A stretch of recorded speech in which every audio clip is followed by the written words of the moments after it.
जय हिंद, वंदे मातरम। बहुत बहुत स्वागत है आपका परशम क्लासेस पर। मंथली करंट अफेयर सेशन की सीरीज को लेकर हम हाजिर हैं। नवंबर मंथ के करंट अफेयर्स को हम डिस्कस करेंगे 5 सेशंस में। National, international, state news, sports news, awards, obituaries, ये सारी चीजें हम डिस्कस करने वाले हैं। आज के सेशन में नेशनल न्यूज डिस्कस करेंगे। मैं संदीप बंसल आपका स्वागत करता हूं। आगे बढ़ने से पहले एक बहुत इंपॉर्टेंट जानकारी, वो ये है कि एनसीईआरटी का फाउंडेशन बैच लाइव है आपके पास। 1 साल का इसमें आपको एक्सेस मिलेगा। रजिस्ट्रेशन ओपन है and live plus recorded classes हैं। 4 hours daily live classes, computer based test है, इसमें कंप्लीट टॉपिक वाइज कवरेज है और आपको कंसाइज एनसीईआरटी नोट्स भी मिलेंगे। History, geography, polity, economy, current affair, सारी चीजें हैं। लॉन्च ऑफर आप देख सकते हैं 4999 टिल 15th ऑफ दिसंबर। इसके अलावा आपको सब्सक्रिप्शन में मिल जाएगा all YouTube current affair PDFs 2024 की इंक्लूडेड, जिसमें जनवरी टू दिसंबर 2024 की सारी पीडीएफ्स रहेंगी। बेशक वो डेली पीडीएफ्स हों, डेली करंट अफेयर की पीडीएफ्स, वीकली, मंथली, 6 मंथ और ईयरली पीडीएफ जो है यहां पर आपको मिलेंगी। वैलिडिटी है 1 साल। इसके अलावा अगर हम बात करें तो हर महीने आपको क्वेश्चन आंसर्स भी मिलेंगे। जो करंट अफेयर्स हम डिस्कस कर रहे हैं इसी के बेसिस पे करंट अफेयर्स के क्वेश्चंस मिलेंगे। 200 प्लस क्वेश्चंस, 12 ई बुक्स जो है आपको मिल जाएंगी। इसके अलावा अगर हम बात करें तो यहां पर monthly current affair PDF consolidated, PDF English, ये भी आपको मिलेगी। जैसा कि हमने अभी डिस्कस किया, करंट अफेयर रफ्तार annual subscription, current affair headlines, 4 e books हैं जिसमें मेन हेडलाइंस कवर की जाएंगी। तो ये टॉपिक्स है जैसा कि हम डिस्कस करते हैं, books and authors, appointment, important days, obituary, state news, national news, international news, ये सारी इस तरीके की आपकी हेडिंग्स रहेंगी जिसमें मेन हेडलाइंस हैं। इसके अलावा PDF bank, PDF of all the YouTube videos यहां पर ऐड की गई हैं। 2000 प्लस पीडीएफ हैं जो यूट्यूब पर आपके फ्री सेशंस होते हैं, उनकी पीडीएफ को ऐड किया गया है। वैलिडिटी है 1 साल के लिए। आगे हम शुरुआत करते हैं अपने न्यूज की। So we proudly applaud the Namo drone Didi initiative, ऐसा सरकार ने कहा, लॉन्च किया नमो ड्रोन दीदी। इसके बारे में हम पहले भी चर्चा कर चुके हैं वन ऑफ इसी करंट अफेयर के सेशंस में। दोबारा देख लेते हैं। ऑपरेशनल गाइडलाइंस रिलीज की हैं सेंट्रल सेक्टर स्कीम। अच्छा, सबसे पहले ना ये समझ लो सेंट्रल सेक्टर स्कीम क्या होता है। दो वर्ड्स आपको बहुत कॉमनली मिलेंगे, एक सेंट्रल सेक्टर स्कीम, एक सेंट्रली स्पॉन्सर्ड स्कीम। जहां पर आपको सेंट्रल सेक्टर स्कीम देखने को मिलता है, that means that is 100% funded by the central government. 100% funded by the central government. जहां पर सेंट्रली स्पॉन्सर्ड स्कीम्स मिलता है वो सेंटर और स्टेट का जॉइंट वेंचर होता है, या कह लीजिए दोनों की कंबाइंड फंडिंग से होता है। जो मेनलैंड स्टेट्स हैं उनमें जनरली 50-50 या 60-40 का रेशो हो सकता है, वो कोई कुछ भी हो सकता है। जनरली नॉर्थ ईस्टर्न स्टेट्स या हिमालयन स्टेट्स के लिए 90-10 का रेशो होता है, that is centrally sponsored schemes. Okay, so इसमें क्या है, ड्रॉन्स दिए जाएंगे वुमेन सेल्फ हेल्प ग्रुप्स को under the Deendayal Antyodaya Yojana, national rural livelihood mission. मकसद बहुत क्लियर है कि कैसे रोजगार के अवसर प्रदान किए जाएं। टोटल लगभग 1200 करोड़ का इसमें आउटले है और 12,500 selected women self help group को, मतलब यहां पर इंपॉर्टेंट ध्यान रखिएगा कि सेल्फ हेल्प ग्रुप क्या है। महिलाओं का ग्रामीण क्षेत्रों में एक ऑर्गेनाइजेशन है, एक इस तरीके का ग्रुप है जहां पर वो एक पर्टिकुलर काम को जो है पूरा करती हैं। जैसे कि शुरुआत में ये शुरू हुआ जो कॉटेज बेस्ड इंडस्ट्रीज हैं, जैसे कि आप कह सकते हैं पापड़ बनाना, अचार बनाना, धीरे धीरे और टेक्निकल चीजों में भी वो आता गया। अब सरकार का मकसद ये है कि it is kind of a cooperative, इसको कैसे सपोर्ट किया जाए। तो यहां पर एक और चीज की गई है कि इनको ड्रोन्स दिए जाएंगे। ठीक है, तो अब इस ड्रोन्स में जो है ये स्कीम जो है 2024-25 से लेकर 2025-26 तक है। इसमें administered by Department of Agriculture and farmers Welfare, Ministry of Agriculture के द्वारा जो है इसको देखा जाएगा। अब इसमें financial support, central financial assistance covering 80% of the drone cost, capped at 8 lakh per drone. For example मान लीजिए 10 लाख का ड्रोन है, ठीक है, तो 80% कितना हो गया, 8 लाख। ठीक है, तो 8 लाख जो है उनको सहायता मिल जाएगी। अब सपोज 8 लाख का ड्रोन है, ठीक है जी, 8 लाख का ड्रोन है, तो उसमें इसका 80% कितना हो गया, 6,40,000। ठीक है, 6.4 लाख। तो 6.4 लाख की जो है यहां पर सहायता सेंट्रल गवर्नमेंट के द्वारा मिल जाएगी। बाकी की जो सहायता है, मतलब बाकी का जो 20% अमाउंट है, उसमें जो है remaining cost through national agriculture investment fund, और 3% का इंटरेस्ट सबवेंशन मिल जाएगा। इंटरेस्ट सबवेंशन होता है कि मान लो लाइक अगर टाइमली जो भी पेमेंट्स होंगी, जो ईएमआई होती है, अगर आप टाइमली पे करेंगे तो 3% आपका ब्याज आपको वापस मिल जाएगा। For example, normal rate of interest 8% है, अगर आप टाइमली अपनी किस्तें दे रहे हैं तो 3% कम हो जाएगा, तो ये क्या हो जाएगा, 5% हो जाएगा। ठीक है, तो इसको बोलते हैं इंटरेस्ट सबवेंशन, 3% इंटरेस्ट सबवेंशन। तो ये जो है इसमें चीजें दी गई हैं। इसमें जो ड्रोन्स हैं उनमें स्प्रे सिस्टम होगा, एडिशनल बैटरी सेट्स हैं, और जो महिलाएं हैं उनको ट्रेन किया जाएगा। यहां पर दो चीजों पे टारगेट किया गया है। एक तो यह है कि कैसे जो ग्रामीण क्षेत्र में महिलाएं हैं उनको एम्प्लॉयमेंट अपॉर्चुनिटीज प्रोवाइड की जाएं, और एग्रीकल्चर में किस तरीके से टेक्नोलॉजी को इंट्रोड्यूस किया जाए। ठीक है, मतलब जो आज तक हम ये सुनते थे कि ऑस्ट्रेलिया में या यूएस में जो वहां के किसान है वो ड्रोन से छिड़काव करते हैं पेस्टिसाइड्स का, या ड्रोन से, कंप्यूटर से पूरे के पूरे खेत को मैनेज करते हैं, तो सुनने में बड़ा हाईटेक लगता था। तो वो सारी चीजें आज भारत में भी हो रही हैं। ठीक है, तो ये एक आइडिया है यहां पर।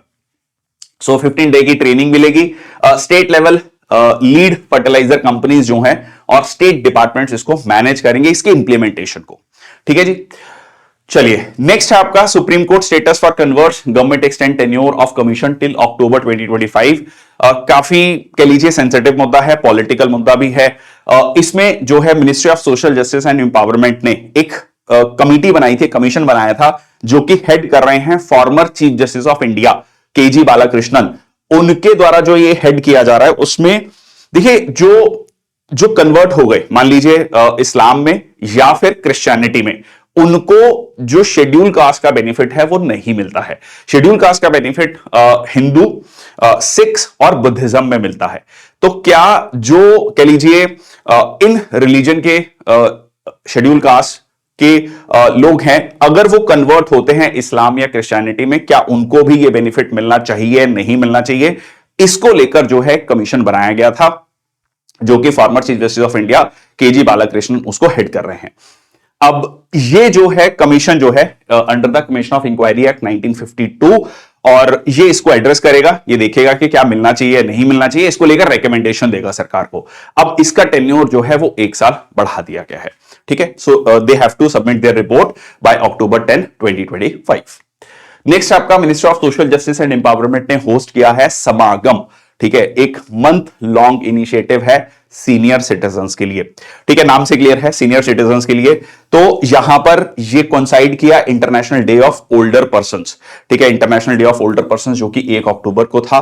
मकसद क्या है कि जो सीनियर सिटीजन्स हैं वो अपना जीवन जो है वो डिग्निटी के साथ, रिस्पेक्ट के साथ, security of senior citizens ensure हो।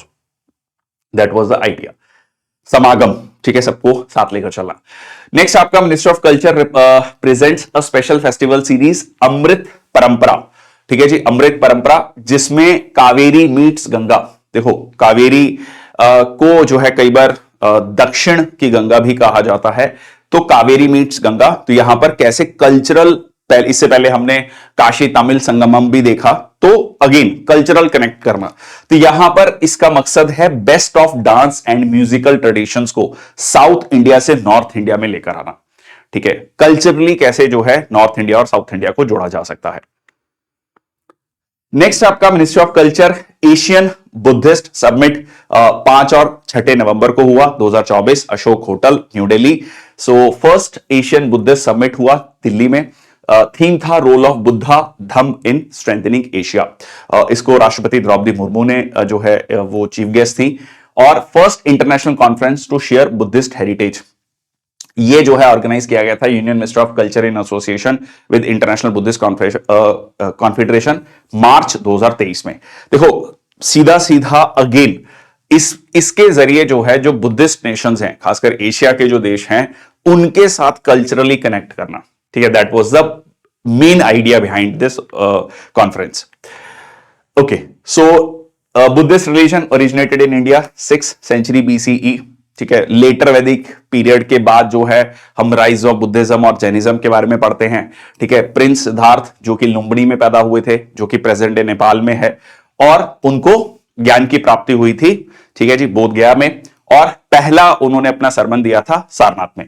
ठीक है, तो ये पूरी की पूरी कहानी हम इसके बारे में पढ़ते हैं। इंटरनेशनल अभिधम दिवस जो है हर साल 17 अक्टूबर 2024 को इस बार जो है मनाया गया दिल्ली में। नेक्स्ट आपका 7th session of international solar alliance.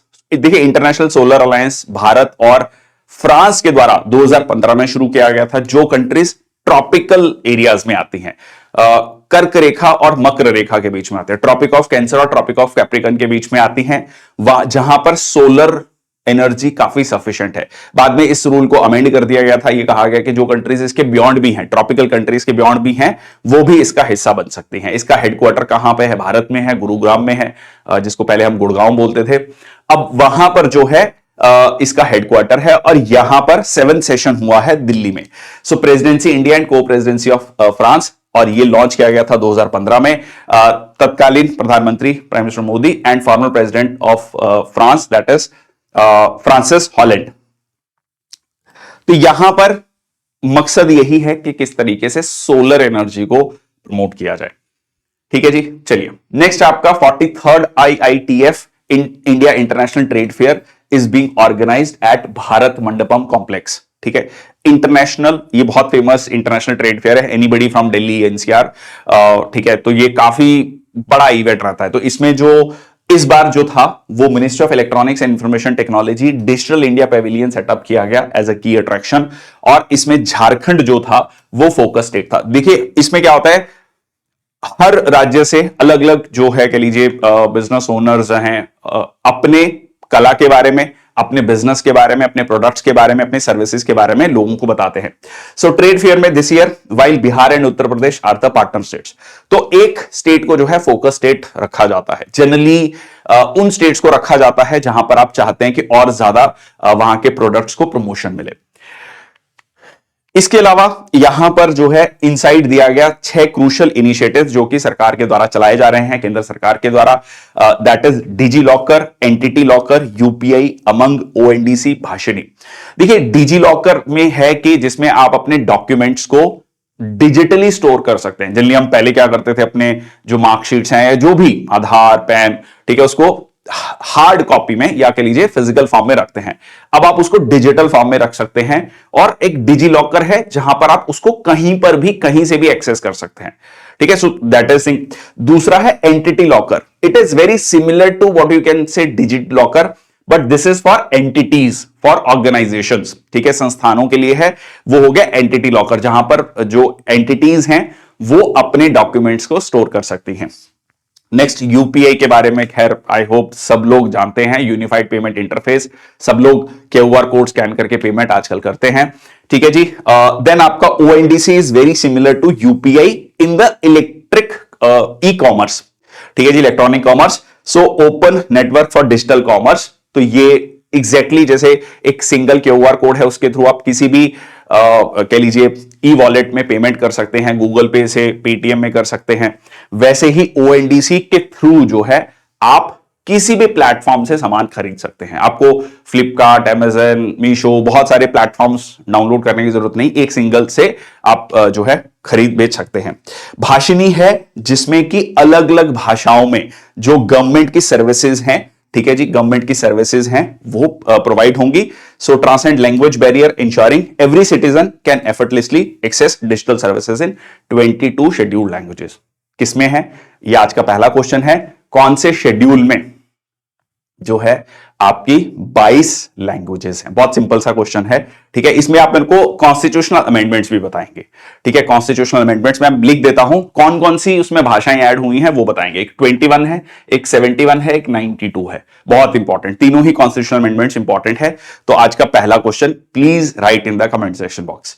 ठीक है, जो बच्चे नए हैं, जो सेशन को शायद पहली बार देख रहे होंगे, मैं हर सेशन में 2 से 3, 4 क्वेश्चन देता हूं जो आपको कमेंट सेक्शन बॉक्स में लिखने रहते हैं। ठीक है, it is very important for healthy competition. ठीक है, और आपके में एक जिज्ञासा लेकर आना। अच्छा, उमंग जो है unified mobile application for new age governance, ये एक मोबाइल ऐप है जो कि लॉन्च की गई थी प्राइम मिनिस्टर मोदी के द्वारा, ताकि सिटीजन्स को एक wide range of government services यहां पर प्रोवाइड की जा सके। तो ये अलग अलग इनिशिएटिव्स हैं, डिजिटल इनिशिएटिव्स हैं जो सरकार ले रही है। ओके, नेक्स्ट आता है इंडिया इंटरनेशनल ट्रेड फेयर। ये ऑलरेडी हम डिस्कस कर चुके हैं। Okay, India renewable energy capacity surges by 13.5%। बहुत important news, very very important news. अगर स्पेशली अगर आप civil services, state civil services, CAPF, जिसमें रिटन एग्जाम भी पूछा मतलब रहता है, उसके लिए बहुत इंपॉर्टेंट है। मतलब ये डाटा आप मेंशन कर सकते हैं, गवर्नमेंट का डाटा है जिसमें ये लिखा गया है कि इंडिया की रिन्यूएबल एनर्जी कैपेसिटी 13.5% बढ़ी है और 24.2 गीगावाट। और सबसे इंपॉर्टेंट बात है कि अब 200 गीगावाट को हम क्रॉस कर चुके हैं इंस्टॉल्ड कैपेसिटी। अक्टूबर 2024 में जो हमारी इंस्टॉल्ड कैपेसिटी है रिन्यूएबल एनर्जी की, वो 203 गीगावाट हो चुकी है मोटा मोटा, और जो कि 46% जो है 46.3% है of countries total installed capacity. अब ये देखो हमारा टारगेट जो है 2030 तक का, जिसको हमने पंचामृत कहा है, जिसमें कहा गया है कि 500 गीगावाट जो है हमें बिजली रिन्यूएबल एनर्जी से बनानी है, तो 200 गीगावाट ऑलरेडी अचीव हो चुका है, which is that means that we are going in a right direction. दूसरा इसमें एक इंपॉर्टेंट पॉइंट है कि 50% हमारी जो एनर्जी होगी वो रिन्यूएबल एनर्जी से होगी, वो भी कहीं अचीव होता हुआ लग रहा है 46.3%। ठीक है, तो ये दो टारगेट हैं पंचामृत में, 5 टारगेट से, उनमें से ये 2 टारगेट जो हैं इज टुवर्ड्स लाइक हम उसको अचीव करने की तरफ बढ़ रहे हैं। न्यूक्लियर एनर्जी को अगर इसमें मिला लिया जाए तो नॉन फॉसिल जो फ्यूल कैपेसिटी है वो 211 गीगावाट हो जाएगी। बहुत इंपॉर्टेंट फैक्ट चाहिए। चलिए, तो इसमें सोलर पावर जो है सबसे आगे है। ये भी क्वेश्चन बनता है, कंसीडर द फॉलोइंग स्टेटमेंट, या फिर कहेगा कि 4 दे देगा, उसको बोलेगा इंक्रीजिंग ऑर्डर में या डिक्रीजिंग ऑर्डर में अरेंज कीजिए। ठीक है, ये बहुत ही स्टैंडर्ड टाइप ऑफ क्वेश्चन है, खासकर ऑब्जेक्टिव टाइप ऑफ क्वेश्चंस में। So wind power 47, large hydro power projects 46.93, bio power जो है 11.32 और स्मॉल हाइड्रो पावर 5.07। तो ये आप देख सकते हैं कि bio power is more than the small hydro power. तो इस तरीके के कंफ्यूजिंग क्वेश्चन बनते हैं आपके। ठीक है, नेक्स्ट आपका Navodhan. Navodhan is new horticulture agri business initiative. Agriculture department जो है ने इनिशिएट किया है a pilot project under the new agriculture wealth opportunities driving horticulture agri business. चलो शॉर्ट में समझते हैं कि केरल में, ठीक है जी, यहां पर केरल में क्या है कि जो फल और सब्जियां हैं उनकी जो प्रोडक्शन है वो डिमांड के अकॉर्डिंग नहीं है, और इसमें काफी अच्छा कह लीजिए रेवेन्यू जनरेट होता है किसानों के लिए। तो किस तरीके से हॉर्टिकल्चर बिजनेस को या फल और सब्जियों के बिजनेस को या प्रोडक्शन को बढ़ावा दिया जाए, ये एक प्रोजेक्ट है। ठीक है, so aim is to enhance food crop production in Kerala through innovative farming practices. ठीक है, सो खासकर वो जमीन जो कि खाली पड़ी है, यूज में नहीं हो रही है, उसको कैसे इस्तेमाल में लाया जाए for the production of fruits and vegetables. और इसके अलावा फार्मिंग एज अ सर्विस, ठीक है, फार्मर ग्रुप्स को इंगेज करना थ्रू कल्टीवेशन, और एक सर्विस लेवल एग्रीमेंट्स हो सकते हैं। इसको ऐसे समझो कि जो प्राइवेट ऑर्गेनाइजेशंस हैं या गवर्नमेंट ऑर्गेनाइजेशंस हैं वो एक कॉन्ट्रैक्ट साइन कर सकती हैं।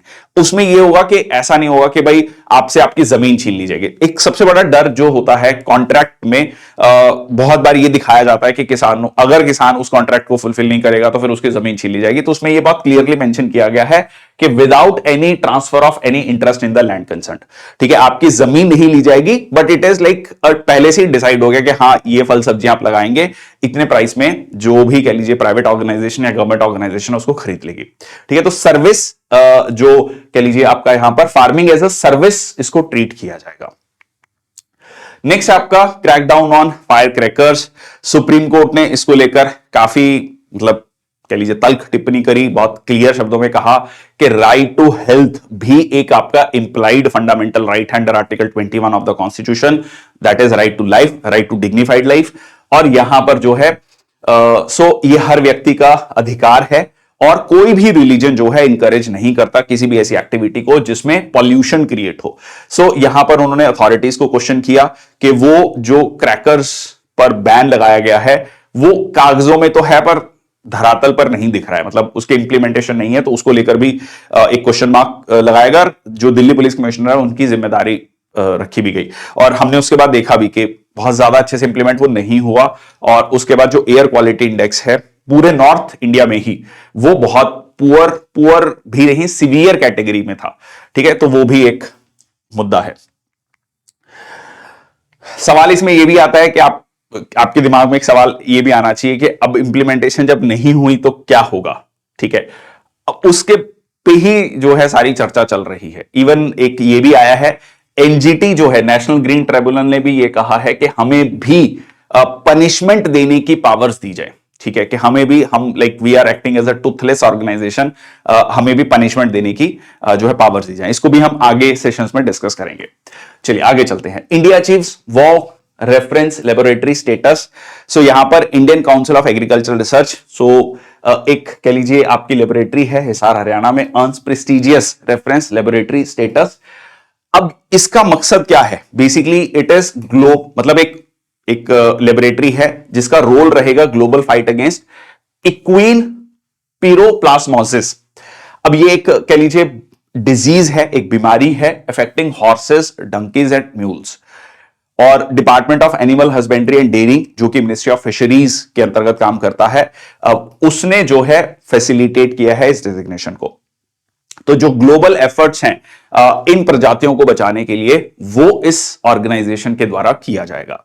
ठीक है, ये Indian council of agricultural research, NRC का मतलब क्या है? यहां पर national research centre for equines Hisar को ये कह लीजिए टैग दिया गया है।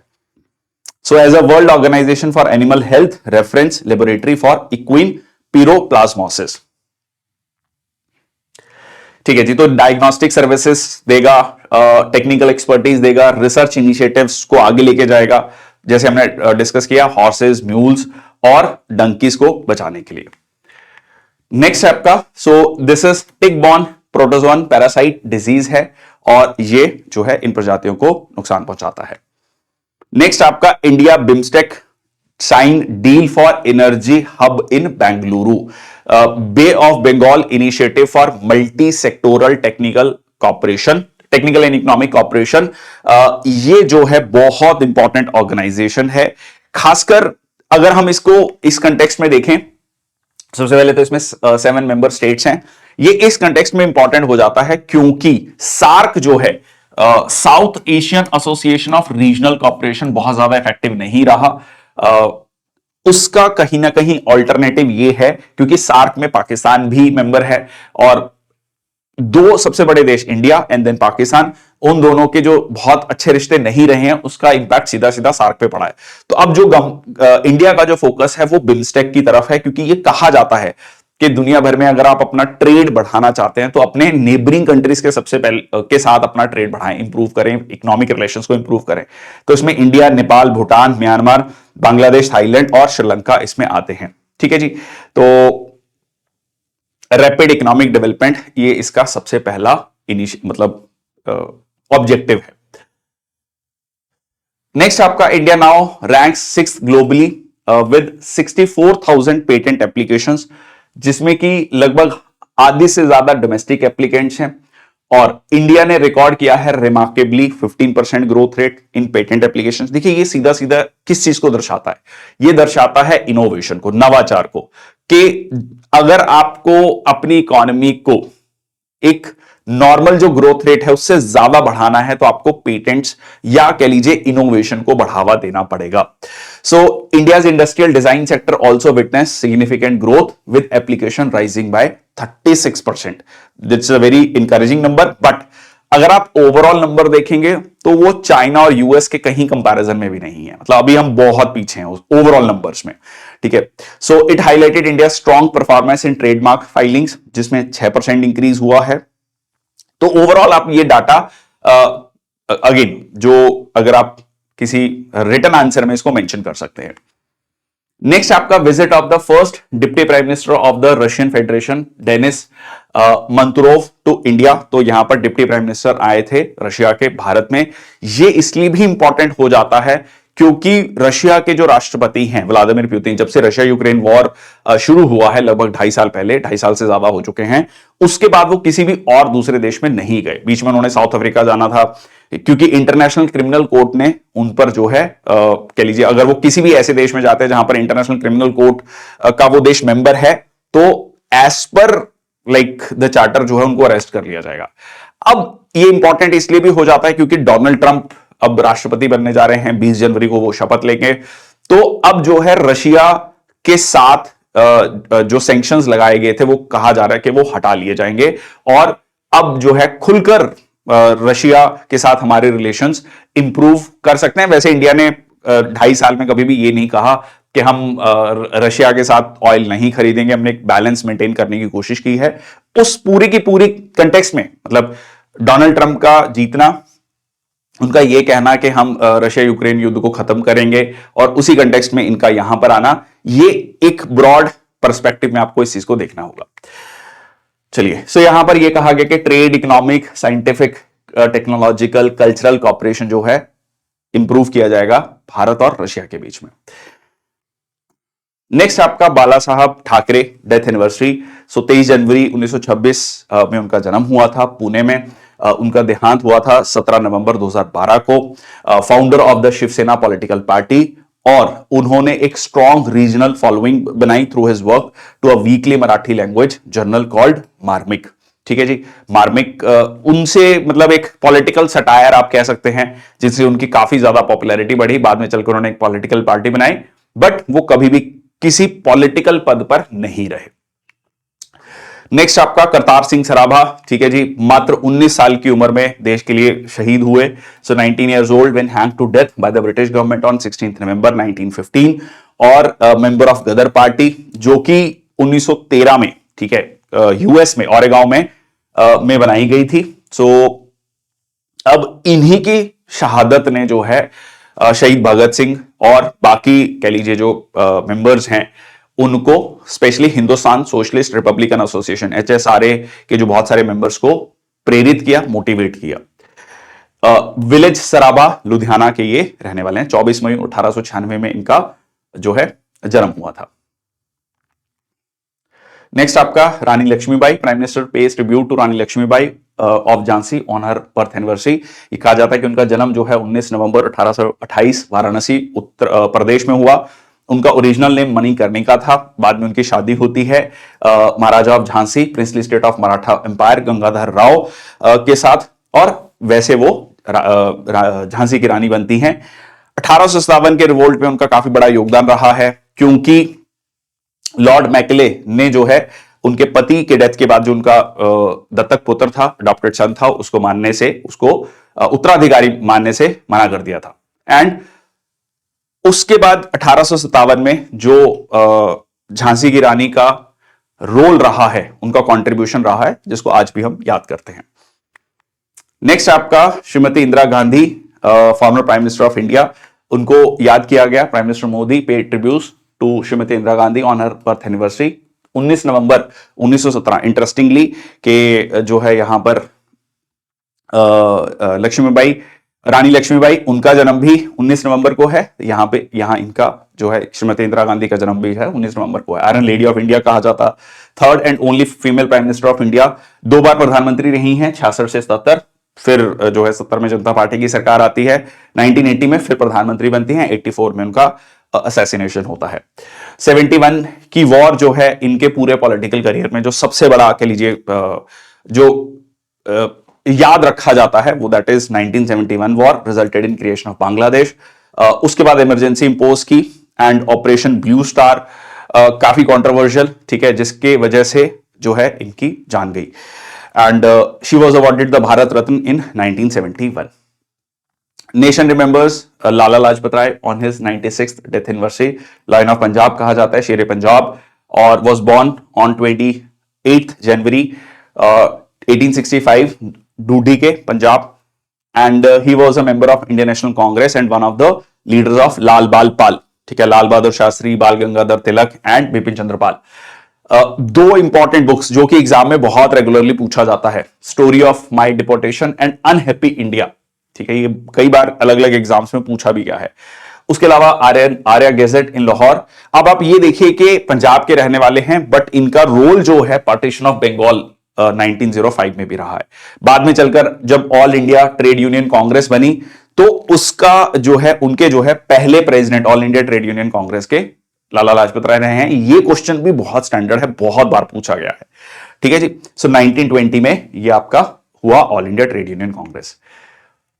Peaceful protest against Simon Commission, और वहां पर लाठीचार्ज हुआ, जिसकी वजह से ही इज कम टू इंजरीज, और उसी का बदला बाद में जो है शहीद भगत सिंह और उनका कह लीजिए पूरा जो टीम है वो लेती है अंग्रेजों से। सॉन्डर्स का मर्डर होता है। Okay, India sends first consignment of food grains others to Suriname for social welfare programme. तो यहां पर 425 मेट्रिक टन जो है फूड ग्रेन्स और अदर एडिबल आइटम सूरीनेम भेजे गए। इंडिया ने सूरीनेम के साथ अपने रिश्ते स्थापित किए थे 1976 में, क्योंकि सूरीनाम को आजादी मिली थी नीदरलैंड से 1975 में जाकर। ठीक है, तो यहां पर आप देखिए तीन छोटे छोटे देश है। ये थोड़ा सा मैं ना थोड़ा सा हिस्ट्री भी बता देता हूं इसकी। देखो, ब्राजील जो है, ब्राजील रहा है पोर्चुगीज कॉलोनी। ठीक है, पोर्चुगीज कॉलोनी, और बाकी ये सारे देश, ये वाला जो पार्ट है पूरा का पूरा, ये स्पेनिश टेरिटरीज रही।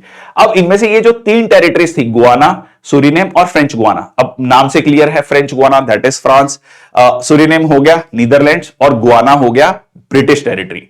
तो ये एक तरीके से इन्होंने अपनी अपनी टेरिटरीज बना रखी थी कि जो साउथ अमेरिका के रिसोर्सेज हैं उनके साथ ट्रेड करने के लिए, पुर्तगाल के साथ और स्पेन के साथ ट्रेड करने के लिए, और यहां के रिसोर्सेज को एक्सट्रैक्ट करने के लिए।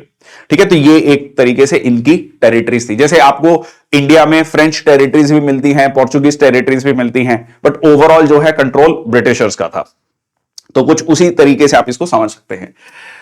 तो यहां पर जो है Suriname country located in the northern coast of South America, Dutch Guiana, ठीक है, Dutch is Netherlands, so was plantation colony of Netherlands that gained independence 25 नवंबर 1975। नेक्स्ट आपका ऑपरेशन द्रोणागिरी। ठीक है, द्रोणागिरी भी कह सकते हैं। ठीक है, तो बेसिकली यहां पर जो सेक्रेटरी हैं department of science and technology at the foundation of innovation technology transfer, ये एक पायलट प्रोजेक्ट है अंडर नेशनल जियोस्पेशल पॉलिसी। देखिए, जियोस्पेशल पॉलिसी क्या होता है, खासकर आपने गूगल मैप्स में देखा होगा, टैगिंग की जाती है किसी एक पर्टिकुलर जगह की। आपने हो सकता है अपने घर की या अपने मोहल्ले की, अपने शहर की टैगिंग देखी हो, या किसी इंपॉर्टेंट जगह की, कॉलेज की, यूनिवर्सिटी की टैगिंग आपको देखने को मिलती है। सो जहां पर आप ज्योग्राफी प्लस टेक्नोलॉजी, या कह लीजिए ज्योग्राफी के साथ उस पर्टिकुलर जगह की ज्योग्राफी के साथ बहुत सारे इंफॉर्मेशन को एसोसिएट कर देते हैं, तो उसको बोला जाता है जियोस्पेशल। तो यहां पर मैंने कुछ चीजें ऐड करी हैं। हाँ जी, potential application of geospatial technologies and innovation in improving the quality of the life of citizens and ease of doing business. तो इससे होगा क्या, इससे ये होगा कि एक पर्टिकुलर जगह को आप टैग करके उससे रिलेटेड बहुत सारी इंफॉर्मेशन वहां पर ऐड कर सकते हैं। एग्जांपल के लिए मान लीजिए आपने एक जगह क्लिक किया, तो वहां पर जो है आपको उस जगह के बारे में जो इंपॉर्टेंट इंफॉर्मेशन है, सपोज वहां का टेम्परेचर आज के समय पर कितना है, क्लाइमेट कैसा है, वेदर कंडीशंस कैसी हैं, और कौन कौन सी इंपॉर्टेंट जगहें हैं, तो वो सारी चीजें आपको वहां पर मिल जाती हैं। So in the first phase operation Dronagiri will be implemented in the state of Uttar Pradesh, Haryana, Assam, Andhra Pradesh and Maharashtra, जहां पर ये पायलट प्रोजेक्ट्स रन किए जाएंगे। ठीक है, तो यहां पर इंटीग्रेट किया जाएगा जियोस्पेशल डाटा तीन सेक्टर का, agriculture, livelihood, logistics and transport. ठीक है जी, and data sharing interface, so it will be overseen by IIT Tirupati. Next आपका Guru Ghasidas Tamor Pingla in Chhattisgarh notified as 56th tiger reserve. So Chhattisgarh government on the advice of national tiger conservation authority ने notify किया है Guru Ghasidas Tamor Pingla tiger reserve को। अब ये जो है इसमें छत्तीसगढ़ में is now home to 4 tiger reserves. बाकी 3 टाइगर रिजर्व्स हैं इंद्रावती, देन आपका अचनकमर, एंड ये हो गया आपका गुरु घासीदास। सो गुरु घासीदास के कहने पर इंद्र ने, ठीक है जी, अचानक से जो है सीता पर हमला किया, या इस तरीके से आप इसको ट्रिक बना सकते हैं। सो गुरु घासीदास के कहने पर अचानक से इंद्र ने सीता पर जो है हमला किया, या सीता को उपदेश दिया, कुछ भी इस तरीके से ट्रिक बन सकती है। ठीक है, चारों आपको टाइगर रिजर्व इससे याद रहेंगे। ओके, ये तीसरा सबसे बड़ा टाइगर रिजर्व होने वाला है after Nagarjuna Sagar Srisailam tiger reserve and Manas tiger reserve. Nagarjuna Srisailam आपका आंध्र प्रदेश में है, और मानस को याद रखना मानुष ये वर्ड जो है बंगाल असम साइड में बोला जाता है, तो ये असम में है मानस टाइगर रिजर्व। मानस एक रिवर भी है, ट्रिब्यूटरी है ब्रह्मपुत्र की। ठीक है जी, the mighty Brahmaputra in Assam. Guru Ghasidas northern part of Chhattisgarh में है, और ये गुरु घासीदास नेशनल पार्क और Tamor Pingla wildlife sanctuary को कंबाइन करके ये टाइगर रिजर्व बनाया गया है। ओके, नेक्स्ट आपका इसमें एक और चीज, it serves as the reason of significant reverse such as Hasdeo, गोपाद and Waranga. India to host Wada Wada GLDF results management training in new Delhi from November 19. अब ये क्या है, वाडा क्या है, ठीक है, तो ये देख लेते हैं. सबसे पहले वर्ल्ड एंटी डोपिंग एजेंसी और नेशनल एंटी डोपिंग एजेंसी. कई बार आपने देखा होगा कि कई गेम्स में कहा जाता है कि ये प्लेयर ने जो है जो बैंड ड्रग्स थे, साइकोट्रोपिक सब्सटेंसेस थे, वो कंज्यूम किए हैं, इसलिए इन पर बैन लगाया जाता है. 1 साल का, 2 साल का, 4 साल का, इस तरीके से अलग अलग तरीके के बैन्स रहते हैं. तो इसका मकसद क्या है? इसका मकसद यही है कि जो परफॉर्मेंस एनहेंसिंग ड्रग्स हैं वो एथलीट्स ना लें और एक फेयर कंपटीशन हो. ठीक है, तो उस चीज को इंश्योर करने के लिए तो यहां पर global learning development framework result management training हुई दिल्ली में 19 से लेकर 22 नवंबर तक. इसको ऑर्गेनाइज किया नाडा एंड वाडा and with the support from Japan sports agency and Japan anti doping agency. जैसे इंडिया में जो कह लीजिए ये एजेंसी है, इसका नाम है नाडा, नेशनल एंटी डोपिंग एजेंसी. ठीक है, तो इन सब ने मिलकर मकसद ये था कि जो टेक्निकल एक्सपर्टीज है एंटी डोपिंग प्रोफेशनल्स की इन रिजल्ट मैनेजमेंट, उसको कैसे बढ़ाया जाए. ठीक है, और anti doping professional experts from 10 countries इसमें पार्टिसिपेट किया and representative from organisations like Wada. And इसका हेडक्वार्टर कहां पर है? Montreal, Canada. ठीक है, जो कि 1999 में एस्टेब्लिश किया गया था. टॉयलेट्स फॉर डिग्निटी, हमारा शौचालय हमारा सम्मान, सीधा सीधा जो है इसको जोड़ा गया है ह्यूमन राइट्स के साथ कि सैनिटेशन फैसिलिटीज जो हैं, जिस पर सरकार का पिछले 10 सालों से फोकस है, सैनिटेशन फैसिलिटीज को कैसे बढ़ाया जाए. और जो है department of drinking water and sanitation launch this nation wide campaign, हमारा शौचालय हमारा सम्मान. और ये कल्मिनेट होगा, ये जो प्रोग्राम है 3 हफ्ते का है और culminate on human rights day 10th of December 2024. और क्रिटिकल लिंक है between sanitation, human rights and dignity. So designed to empower communities across every level, every stakeholder contributes to sustaining sanitation practices. जो है हर व्यक्ति जो है इसको ensure करे कि सैनिटेशन प्रैक्टिसेस सस्टेन रहे. शौचालय सवारे जीवन निखारें. ठीक है, नेक्स्ट आपका सागर मंथन, द ग्रेट ओशन डायलॉग. ठीक है, सागर मंथन जो है कह सकते हैं कि सीधा सीधा एक brain churning exercise. So south Asia largest maritime thought leadership summit जो दिल्ली में हुई और 2 दिन का इवेंट था, ऑर्गेनाइज किया गया था ministry of ports, shipping and waterways के द्वारा विद ऑब्जर्वर रिसर्च फाउंडेशन. मकसद क्या है कि किस तरीके से सस्टेनेबल डेवलपमेंट, सतत विकास को आगे बढ़ाया जाए और इनोवेटिव मैरीटाइम प्रैक्टिसेस को आगे लाया जाए. उसके लिए कौन काम करता है? Ministry of shipping waterways. ठीक है, ports, shipping and waterways. Next आपका centre plans tuna export hub in Andaman Nicobar.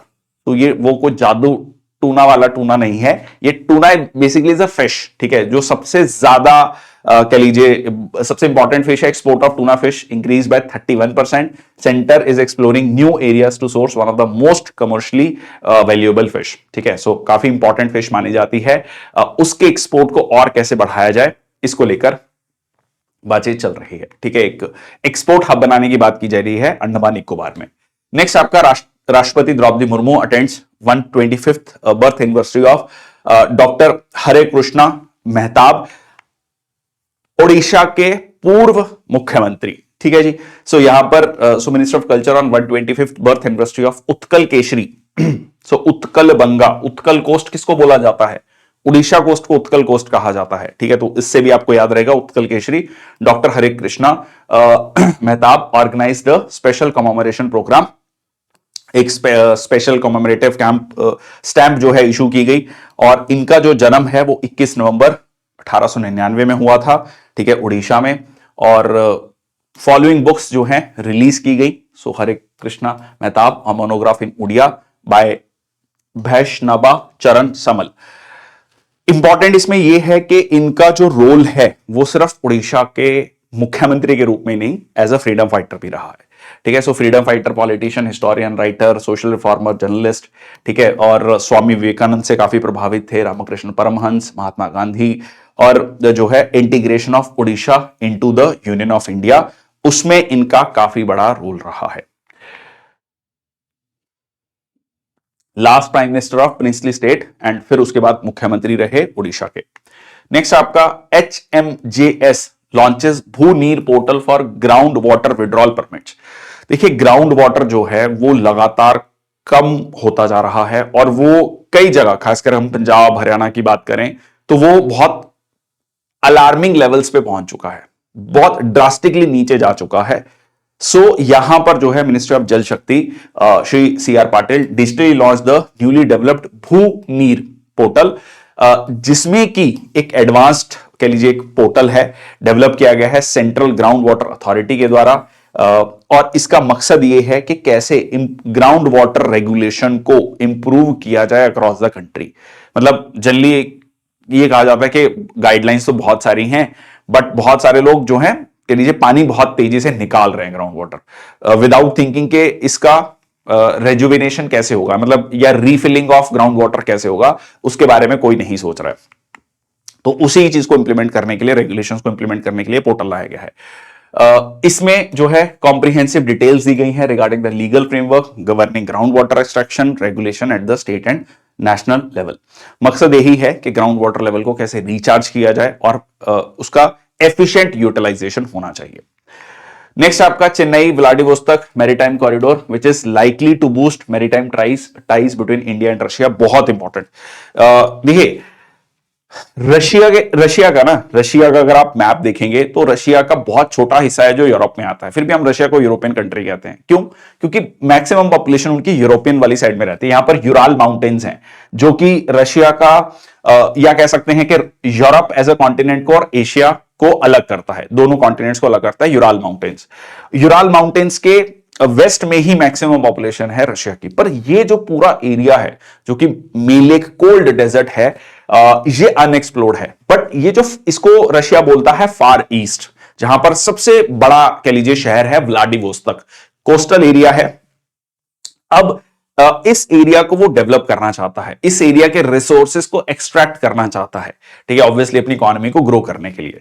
अब यहां पर इंडिया के कंटेक्स्ट में यह है कि हम जब यहां मुंबई से क्रॉस करके लाइक रेड सी को क्रॉस करते हुए, ठीक है, फिर देन आप मेडिटेरेनियन सी से नॉर्थ सी अब और फिर आप जो पहुंचते हैं सेंट पीटर्सबर्ग, ठीक है, रशिया का एक बहुत इंपॉर्टेंट शहर, तो आपको इतने नॉटिकल माइल्स जो है मूव करना पड़ता है, 8675।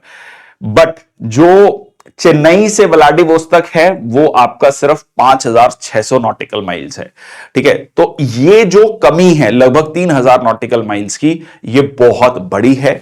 इससे टाइम बहुत कम हो जाएगा और रशिया का जो ये ईस्टर्न पार्ट है, रशिया का जापान, चाइना, साउथ कोरिया, उसके साथ आप अपने ट्रेड रिलेशंस को इंप्रूव कर सकते हैं, ठीक है। तो ये उस कंटेक्स्ट में इंपॉर्टेंट है, ठीक है। रशिया के लिए इंपॉर्टेंट क्यों है वो मैंने आपको बताया। भारत के लिए इंपॉर्टेंट क्यों है? क्योंकि फार ईस्ट ऑफ रशिया में इंडिया भी कहीं ना कहीं अपनी हिस्सेदारी देखता है, या कह लीजिए अपनी कंट्रीब्यूशन को देखता है कि किस तरीके से वहां के रिसोर्सेज में इंडिया भी कंट्रीब्यूट कर सकता है। Okay, container ships carrying crude oil, metal and textile have started coming to Indian ports. और इसमें जो टाइम रिड्यूस हुआ है रिक्वायर्ड टू ट्रांसपोर्ट कार्गो, वो हुआ है लगभग 16 दिन। तो आप ये सोचिए कि रशिया के साथ हमारा जो ट्रेड है जो कि लगातार बढ़ता जा रहा है पिछले 2.5 सालों से, खासकर जब से रशिया यूक्रेन वॉर शुरू हुई है, उसके बाद हम इस ट्रेड को और कैसे बढ़ा सकते हैं। अगर आपको याद हो लास्ट मंथ के हमने उसमें डिस्कस भी किया था कि $100 बिलियन तक इस ट्रेड को ले जाने का टारगेट है, तो वो कैसे पहुंचेगा, तो उसमें ये न्यूज जो है बहुत इंपॉर्टेंट है, ठीक है। ओके, तो ये आप देख सकते हैं। सो करेंट जो ट्रेड रूट है, ठीक है, उसमें लगभग 35 से 40 दिन लगते हैं। अब इसमें से 16 दिन माइनस कर लीजिए तो सोचिए कि कितना इजी हो जाएगा ट्रेड करना, कंपैरेटिवली इजी हो जाएगा। नेक्स्ट आपका union minister doctor Jitendra Singh launches first indigenous antibiotic drug named nafithromycin for resistant infections. पहले तो इसकी स्टोरी समझ लेते हैं कि क्या है ये। देखिए, एक बहुत बड़ा प्रॉब्लम जो दुनिया भर में देखा जा रहा है, भारत में भी देखा जा रहा है, वो है एंटी माइक्रोबियल रेजिस्टेंस। ये क्या है?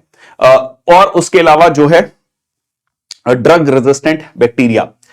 देखिए, हो क्या रहा है कि एंटीबायोटिक्स को ना, जब भी कोई मान लीजिए नॉर्मल बुखार भी है या कोई नॉर्मल सर्दी जुकाम है तो उस केस में एंटीबायोटिक्स हम लोग खा रहे हैं। अब एंटीबायोटिक्स खाते खाते जो है हमारी बॉडी जो है बहुत सारे जो एंटीबायोटिक्स हैं उसको लेकर रेजिस्टेंट हो चुकी है। मतलब अब जो है हमें या तो हायर डोज ऑफ एंटीबायोटिक्स खाना पड़ेगा या फिर जो है कुछ सर्टेन एंटीबायोटिक्स हमारी बॉडी में काम करना बंद कर चुकी हैं। तो ये एक बहुत बड़ा कंसर्न है। अब इसको लेकर जो है एक हमारे देश ने पहला इंडिजीनियसली डेवलप किया है antibiotic aimed at tackling anti microbial resistance. ठीक है, तो ये इस चीज को टारगेट करते हुए एक ऐसा एंटीबायोटिक तैयार किया गया है। सो इसका मकसद है कम्युनिटी एक्वायर्ड बैक्टीरियल निमोनिया को कैसे ट्रीट किया जाए, severe illness caused by drug resistant bacteria. तो जो कह लीजिए बैक्टीरियाज हैं वो भी उस पर्टिकुलर ड्रग को लेकर रेजिस्टेंट हो चुके हैं। जैसे कि कहा जाता है कि बहुत सारे पेस्टिसाइड्स को लेकर, ठीक है, बहुत सारे जो मॉस्किटोज हैं बैक्टीरिया वो रेजिस्टेंट हो चुके हैं। ठीक है, तो उसकी वजह से अब आपको हायर डोज ऑफ पेस्टिसाइड्स की जरूरत पड़ रही है। सो एंटीबायोटिक जो नेफेथ्रोमाइसिन है has been developed with the support of biotechnology industry research assistant council, that is BIRAC, जो कि डिपार्टमेंट ऑफ बायोटेक्नोलॉजी के अंतर्गत एक बहुत इंपॉर्टेंट यूनिट है, under the trade name Miqnaf by the pharma company Wockhardt. ठीक है, तो ये जो है मार्केट में लाई गई है, इसका नाम है मिकनाफ। यस, मिकनाफ।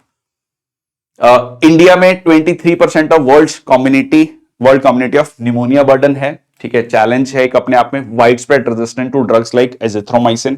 ये आपने डेफिनेटली अगर कभी बीमार पड़े तो आपने इस पर्टिकुलर ड्रग का नाम जरूर सुना होगा, एजिथ्रोमाइसिन, अगर आपने थोड़ा सा सॉल्ट के बारे में कभी देखा है। सो अब ये जो पर्टिकुलर ड्रग है ये 10 टाइम्स इसकी एफिकेसी कहा जा रहा है with just 3 doses to combat drug resistant pneumonia. Next आपका प्रसार भारती ने ओटीटी ऐप लॉन्च किया है वेव्स। जैसे आप नेटफ्लिक्स, अमेजन प्राइम, ठीक है, और भी बहुत ZEE5 बहुत सारे ओटीटी प्लेटफॉर्म्स देखते हैं। OTT means over the top. ठीक है, ओवर द टॉप। तो यहां पर प्रसार भारती भी एक प्लेटफॉर्म लेकर आया है, वेव्स। ठीक है जी, तो ये कह सकते हैं कि कहीं ना कहीं जो नया ट्रेंड है उसको ध्यान में रखते हुए ये प्लेटफॉर्म लाया गया है। और so national public broadcaster Prasar Bharati ने लॉन्च किया opening ceremony of 55th international film festival of India in Goa.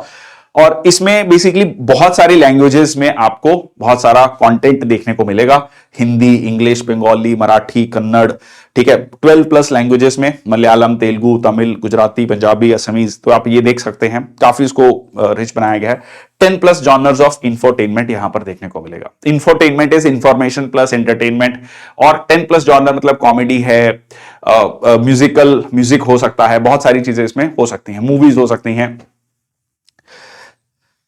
तो बट इसमें एक इसको अगर हम थोड़ा क्रिटिकली इवेल्युएट करें, ठीक है, तो ये है कि ये प्लेटफॉर्म आया है, बहुत अच्छी बात है, बट बहुत देर से आया है। मतलब जल्दी जब नई ऐसी टेक्नोलॉजी लाई जाती है वो ऑलरेडी बहुत ज्यादा अडॉप्ट हो चुकी है। मतलब लाइक नेटफ्लिक्स, अमेजन प्राइम बहुत सालों से है, बहुत सालों के बाद अब जाकर ये प्लेटफॉर्म जो है प्रसार भारती या कह लीजिए गवर्नमेंट का जो डिपार्टमेंट है वो लेकर आया है। नेक्स्ट आपका centre launches e Daakhil across all states and union territories of India. So एक नेशन वाइड इंप्लीमेंटेशन किया जाएगा, marked by the recent launch of e Daakhil portal Ladakh में। है क्या ये e Daakhil? New and emerging concerns of affecting consumers. ठीक है, तो कंज्यूमर्स को अवेयर करना, consumer protection act notified and enforced on 20th July 2020। So इसको पहली बार ये लॉन्च किया गया था 7 सितंबर 2020 में national consumer dispute redressal commission के द्वारा। और इसका मकसद ये है कि इंपावर करना कंज्यूमर्स को, लोगों को जानकारी देना, जो भी कंज्यूमर ग्रीवेंस रिड्रेसल सिस्टम है उसको लेकर पोर्टल बनाया गया है। ठीक है, तो आप यहां पर जाकर रजिस्ट्रेशन कराएंगे, आपको एक नंबर मिलेगा, केस नंबर, रिस्पॉन्सेस क्या रिसीव हुए, तो कुल मिला के ऑनलाइन सिस्टम। ठीक है, तो आप अपनी कंप्लेंट करना चाहते हैं किसी भी कंपनी के खिलाफ, ठीक है, आपको लगता है कि वो सही से गुड्स एंड सर्विसेज प्रोवाइड नहीं कर रही, तो यहां पर जाकर आप जो है रजिस्टर कर सकते हैं। ठीक है, नेक्स्ट आपका चाइल्ड मैरिज फ्री भारत बाल विवाह मुक्त भारत, ये अपने आप में आज भी बड़ा चैलेंज है। 2024 में जब हम ये बात कर रहे हैं तो आप ये मान के चलिए कि आज भी भारत में almost 1 in 5 girls are getting married before they attain the legal age of marriage, that in 18 years। 18 साल से पहले 20% कह सकते हैं कि बच्चियों, क्योंकि as per the national commission for protection of child rights NCPCR, वो 18 साल से नीचे जो है बच्चा, चाइल्ड को जो है काउंट करता है 0 to 18 ईयर्स। तो यहां पर बाल विवाह अभी भी हो रहा है और उसको लेकर एक नेशनल कैंपेन लॉन्च किया गया, बाल विवाह मुक्त भारत, ठीक है, 27 नवंबर को। और दिल्ली में इसको लेकर एक फंक्शन हुआ। Success of Beti Bachao Beti Padhao flagship scheme जो कि सरकार के द्वारा शुरू की गई थी to encourage like female and to prevent female foeticide, female infanticide and to promote female education. But उसके साथ साथ जो है अब इसको भी कहा गया है बाल विवाह मुक्त भारत। नेक्स्ट आपका union minister Gajendra Singh Shekhawat to inaugurate 12th edition of international tourism mart. ये बेसिकली फोकस किया गया है नॉर्थ ईस्ट के टूरिज्म को लेकर, ठीक है जी। So north east region commenced in Assam Kaziranga और 29 नवंबर को कंक्लूड हुआ। And tourism potential of north eastern region for both domestic and international audiences. 8 देखो 7 सिस्टर स्टेट्स कहा जाता है, 7 सिस्टर स्टेट्स प्लस सिक्किम, तो 8 नॉर्थ ईस्टर्न स्टेट्स पे कैसे फोकस किया जाए। नेक्स्ट आपका Shivraj Singh Chouhan launches Nayi Chetna campaign against gender violence. So union minister of rural development and agriculture and farmers welfare, उनके द्वारा 3rd एडिशन ऑफ नई चेतना पहल बदलाव की एक नेशनल कैंपेन है अगेंस्ट जेंडर बेस्ड वायलेंस और इसको ऑर्गेनाइज किया गया Deendayal Antyodaya Yojana national rural livelihood mission के द्वारा, और जिसमें हमने आज की पहली न्यूज डिस्कस भी की थी, ड्रोन दीदीज। तो ये सारी चीजें हैं कि किस तरीके से जेंडर वायलेंस को खत्म करना है और महिलाओं को एम्पावर करना, ठीक है, ग्रामीण क्षेत्रों में। Government to launch national campaign अब कोई बहाना नहीं, ठीक है। तो भी एक बेसिकली अगेन जेंडर वायलेंस को लेकर है एंड नेशनल कैंपेन अब कोई बहाना नहीं। Collaborative effort between minister of women and child development, rural development with the support of UN women, gender based violence को खत्म करना, to eliminate gender based violence. अब कोई बहाना नहीं, मतलब नाम से क्लियर है, ठीक है, अब कोई बहाना नहीं, ठीक है, नो एक्सक्यूजेस। ओके, सो नई चेतना 3.0 कैंपेन, ये भी हमने इसके बारे में भी देखा। नेक्स्ट आपका prime minister Modi participated in Orissa पर्व, ठीक है, उड़ीसा पर्व 2024। Again the idea is very clear कि उड़ीसा के कल्चर को कैसे प्रमोट किया जाए, ठीक है। देखिए, अगर आप ओवरऑल नेशनल नरेटिव में बात करेंगे तो उड़ीसा की बात बहुत ज्यादा आपको नहीं देखने को मिलती है मीडिया में, ठीक है, ओवरऑल भी बहुत सारे सर्कल्स में आपको उड़ीसा की बात कम होती है। तो उड़ीसा के कल्चर को कैसे प्रमोट किया जाए, is being organised from 22 to 24 November. Odisha Parba is a flagship event conducted by Odisha Samaj, जो कि एक ट्रस्ट है दिल्ली में, और preservation and promotion of Odia heritage.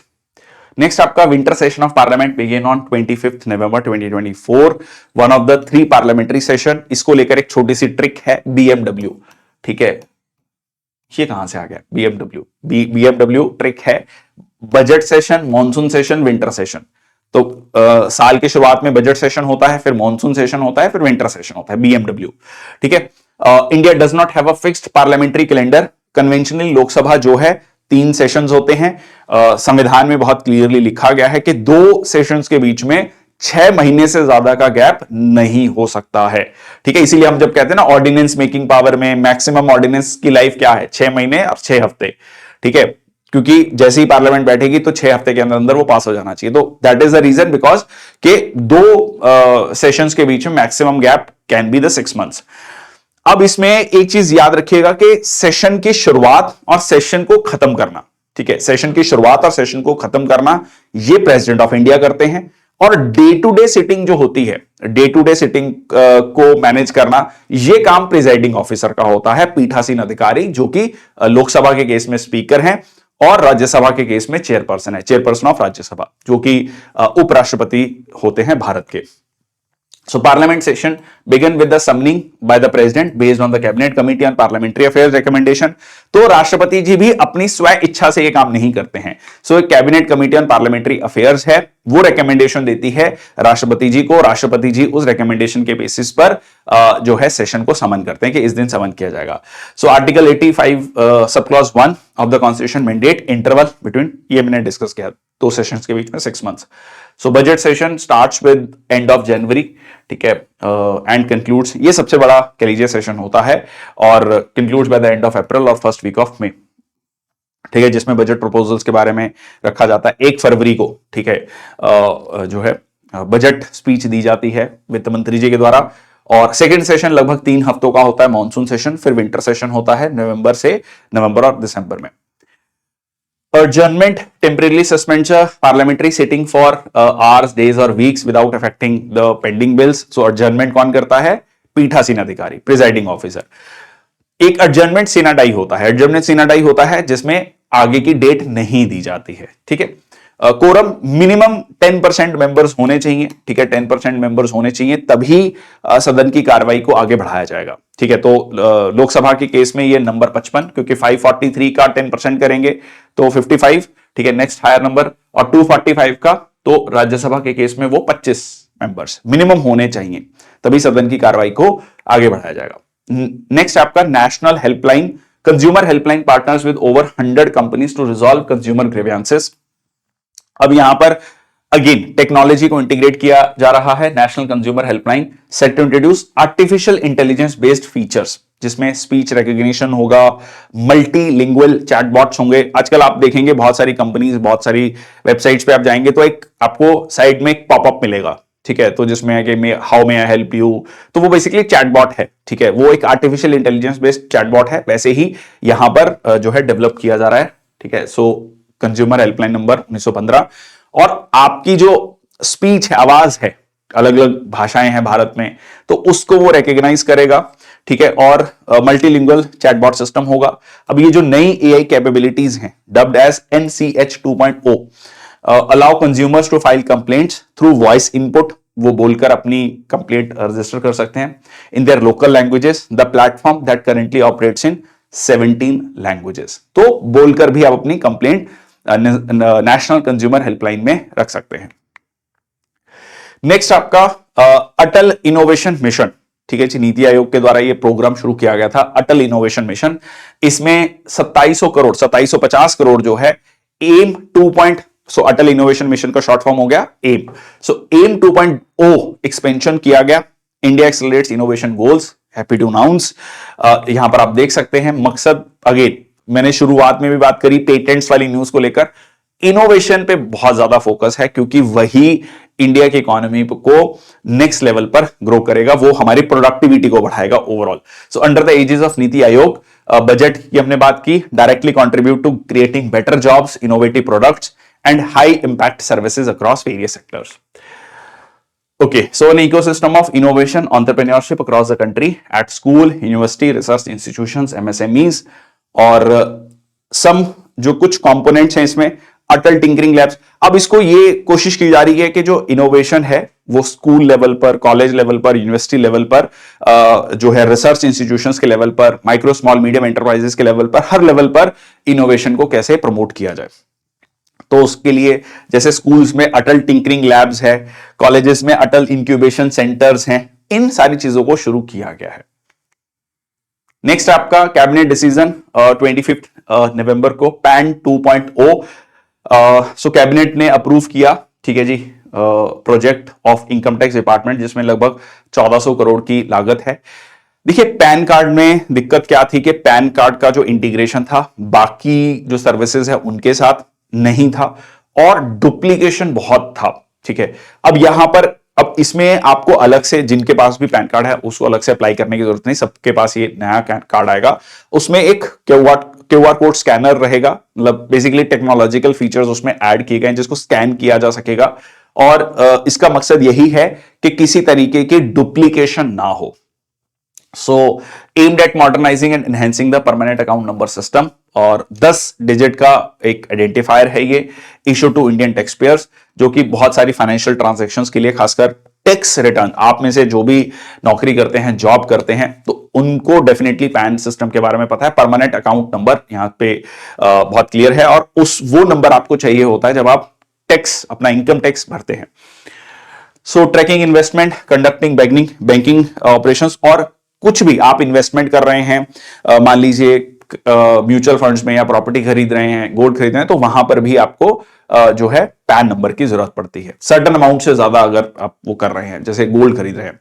So PAN system had some challenges such as duplication, fraud, limited integration with other databases.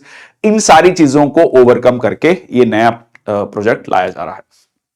तो उसमें digitisation और integration होगा गवर्नमेंट के बाकी डाटाबेसेस के साथ, जैसे आधार है, जीएसटीएन है, बैंक्स है। एग्जांपल के लिए मैं देता हूं, जैसे कि मान लीजिए किसी व्यक्ति ने आधार में अपना एड्रेस चेंज करा लिया, पैन में नहीं है, तो ये इंटीग्रेशन हो जाएगा, ठीक है। और उसके अलावा जो है जीएसटीएन के साथ, बैंक के साथ, data security, fraud production prevention, fraud prevention, ये सारी चीजें इसमें इंश्योर की गई हैं। इसके अलावा एक और नंबर आता है टैन नंबर, ठीक है, tax deduction and collection account number, ठीक है, tax deduction and collection account number. ये स्पेसिफिक होता है टैक्स डिडक्शन और कलेक्शन पर्पसेस के लिए ही, ठीक है। ये एंटिटीज के लिए या इंडिविजुअल्स के लिए है, रिस्पॉन्सिबल फॉर टीडीएस और टीसीएस। अब ये जो है, ठीक है, पैन नंबर, ये एक ब्रॉडर आइडेंटिटी नंबर है। कोई भी व्यक्ति जो अपना टैक्स भर रहा है, मतलब मान लीजिए कोई जॉब कर रहा है, उसके लिए ये इंपॉर्टेंट नहीं है, ये इंपॉर्टेंट हो जाता है, उसको ये उसके पास होना ही चाहिए, पैन नंबर होना ही चाहिए। नेक्स्ट आपका national mission on natural farming, cabinet ने अप्रूव किया national mission on natural farming as a stand alone centrally sponsored scheme. मैंने शुरुआत में बताया था central sector scheme, centrally sponsored scheme. Centrally sponsored scheme का मतलब सेंटर और स्टेट मिलकर इसको फंड कर रहे हैं, ठीक है जी। मकसद क्या है? परंपरागत खेती, ठीक है, नेचुरल फार्मिंग विदाउट फर्टिलाइजर्स, ठीक है, उसको बढ़ावा देना। क्योंकि एक तरफ हम क्लाइमेट चेंज को देख रहे हैं, ग्लोबल वार्मिंग को देख रहे हैं, एक तरफ ग्राउंड वाटर नीचे जाता जा रहा है, और तीसरी तरफ पेस्टिसाइड्स का accumulation. Southern Punjab highest number of cancer patients पर लाख या पर मिलियन पॉपुलेशन, तो ये एक नई समस्या है, तो इसको भी कैटर करना है। तो ये सारी चीजें जो हैं, इसका मिशन है, बेसिकली इसका आइडिया है to promote natural farming among 1 crore farmers. Budget outlay इसमें रखा गया है 2400 करोड़। देखिए, ये वाला जो फैक्ट होता है ना, ये आपकी अंडरस्टैंडिंग के लिए है, बहुत ज्यादा कहीं आपको ऐसा मिलेगा नहीं कि इसमें कितने करोड़ का फंड है, ठीक है, बहुत रेयर होगा अगर किसी एग्जाम में पूछा जाता है। इंपॉर्टेंट है आपका उसका ऑब्जेक्टिव क्या है, उसके मेन इंपॉर्टेंट पॉइंट्स क्या हैं। इकोसिस्टम फॉर सस्टेनेबल फार्मिंग, तो ये इको बहुत इंपॉर्टेंट है सस्टेनेबल फार्मिंग के लिए, ठीक है। So scientifically supported common standards, easy farmer friendly certification procedures हों, और एक ब्रांड बने, single national brand for naturally grown chemically free produce. Organic farming या नेचुरल फार्मिंग के नाम पे जो प्रोडक्ट्स हैं वो काफी महंगे भी बिकते हैं मार्केट में, और इंटरनेशनल मार्केट में उसकी काफी अच्छी डिमांड है, ठीक है जी। तो 2000 से ज्यादा मॉडल डेमोन्स्ट्रेशन फार्म एस्टेब्लिश किए जाएंगे एट कृषि विज्ञान केंद्र। सो एग्रीकल्चर मिनिस्ट्री डिफाइन करता है नेचुरल फार्मिंग को, जिसमें किसी भी तरीके का जो है केमिकल नहीं यूज किए जाते हैं, ठीक है, और इनपुट्स जो हैं वो लाइव स्टॉक या प्लांट रिसोर्सेस को ही यूज किया जाता है as a manure, basically as a खाद जो है। और इंप्रूवमेंट ऑफ द भारतीय प्राकृतिक, ठीक है, मतलब नेचुरल कृषि पद्धति। वन नेशन वन सब्सक्रिप्शन, बहुत इंपॉर्टेंट अगेन। देखिए, अगर आप रिसर्च कर रहे हैं या पोस्ट ग्रेजुएशन कर रहे हैं किसी भी यूनिवर्सिटी या कॉलेज से, तो ये एक बहुत बड़ा चैलेंज, खासकर अगर आप पीएचडी कर रहे हैं, रिसर्च कर रहे हैं, तो ये एक चैलेंज आपने फेस किया होगा कि बहुत सारे जर्नल्स हैं और उनकी अलग अलग सब्सक्रिप्शंस हैं, जिसको एक्सेस कर पाना बहुत मुश्किल होता है, काफी खर्चा होता है, पॉसिबल नहीं हो पाता स्टूडेंट्स के लिए कि वो उसको एक्सेस कर पाएं। और इससे सीधा सीधा क्या इंपैक्ट हो रहा है? इससे सीधा सीधा इंपैक्ट हो रहा है कि एजुकेशन जो है to all the section of society नहीं पहुंच पाता। तो इस चीज का एक, कह लीजिए, एक सॉल्यूशन निकाला गया है, वन नेशन वन सब्सक्रिप्शन। तो नाम से क्लियर है कि आप एक सब्सक्रिप्शन लेंगे तो बहुत सारे जर्नल्स हैं जिनका आपको एक्सेस मिल जाएगा। अगेन, ये एक सेंट्रल सेक्टर स्कीम है, मतलब 100% funded by the central government. Country wide access, to scholarly research articles and journal publication. तो 30 मेजर इंटरनेशनल जर्नल पब्लिशर्स जो हैं को इसमें इंक्लूड किया गया है। 13,000 से ज्यादा ई journals published by these publishers will now be accessible to more than 6,300 government higher educational institutions and central government R&D institutions। देखो इससे फायदा क्या होगा, इससे फायदा होगा रिसर्च बढ़ेगा, ठीक है। कह लीजिए जो to all the sections of society बहुत कम खर्चे में आप बहुत जो एस्टेब्लिश्ड जर्नल्स हैं उनको एक्सेस कर पाएंगे, उनकी जो नॉलेज है उनको गेन कर पाएंगे। तो ये उसका बेनिफिट है और सीधा सीधा देश का जो R&D है, इनोवेशन है, उसको बढ़ावा मिलेगा। ठीक है जी। So will be coordinated by the central agency information and library network. So INFLIBNET जो है इसमें ऐड किया गया है, ये नाम रखा गया है। अगर आप खासकर आप अगर यूजीसी नेट का पेपर दे रहे हैं तो बहुत इंपॉर्टेंट न्यूज़ आपके लिए, ठीक है। सो ये total of 6,000 crore has been allocated for 3 calendar years. Next आपका CCEA cabinet committee on economic affairs approve 3 railway projects worth 7,900 crore. ठीक है, तो इसमें 7 districts in 3 states, Maharashtra, Madhya Pradesh and Uttar Pradesh. Indian railways का जो है नेटवर्क को बढ़ाएगा लगभग 639 या कह लीजिए 640 करोड़ तक और 640 किलोमीटर तक।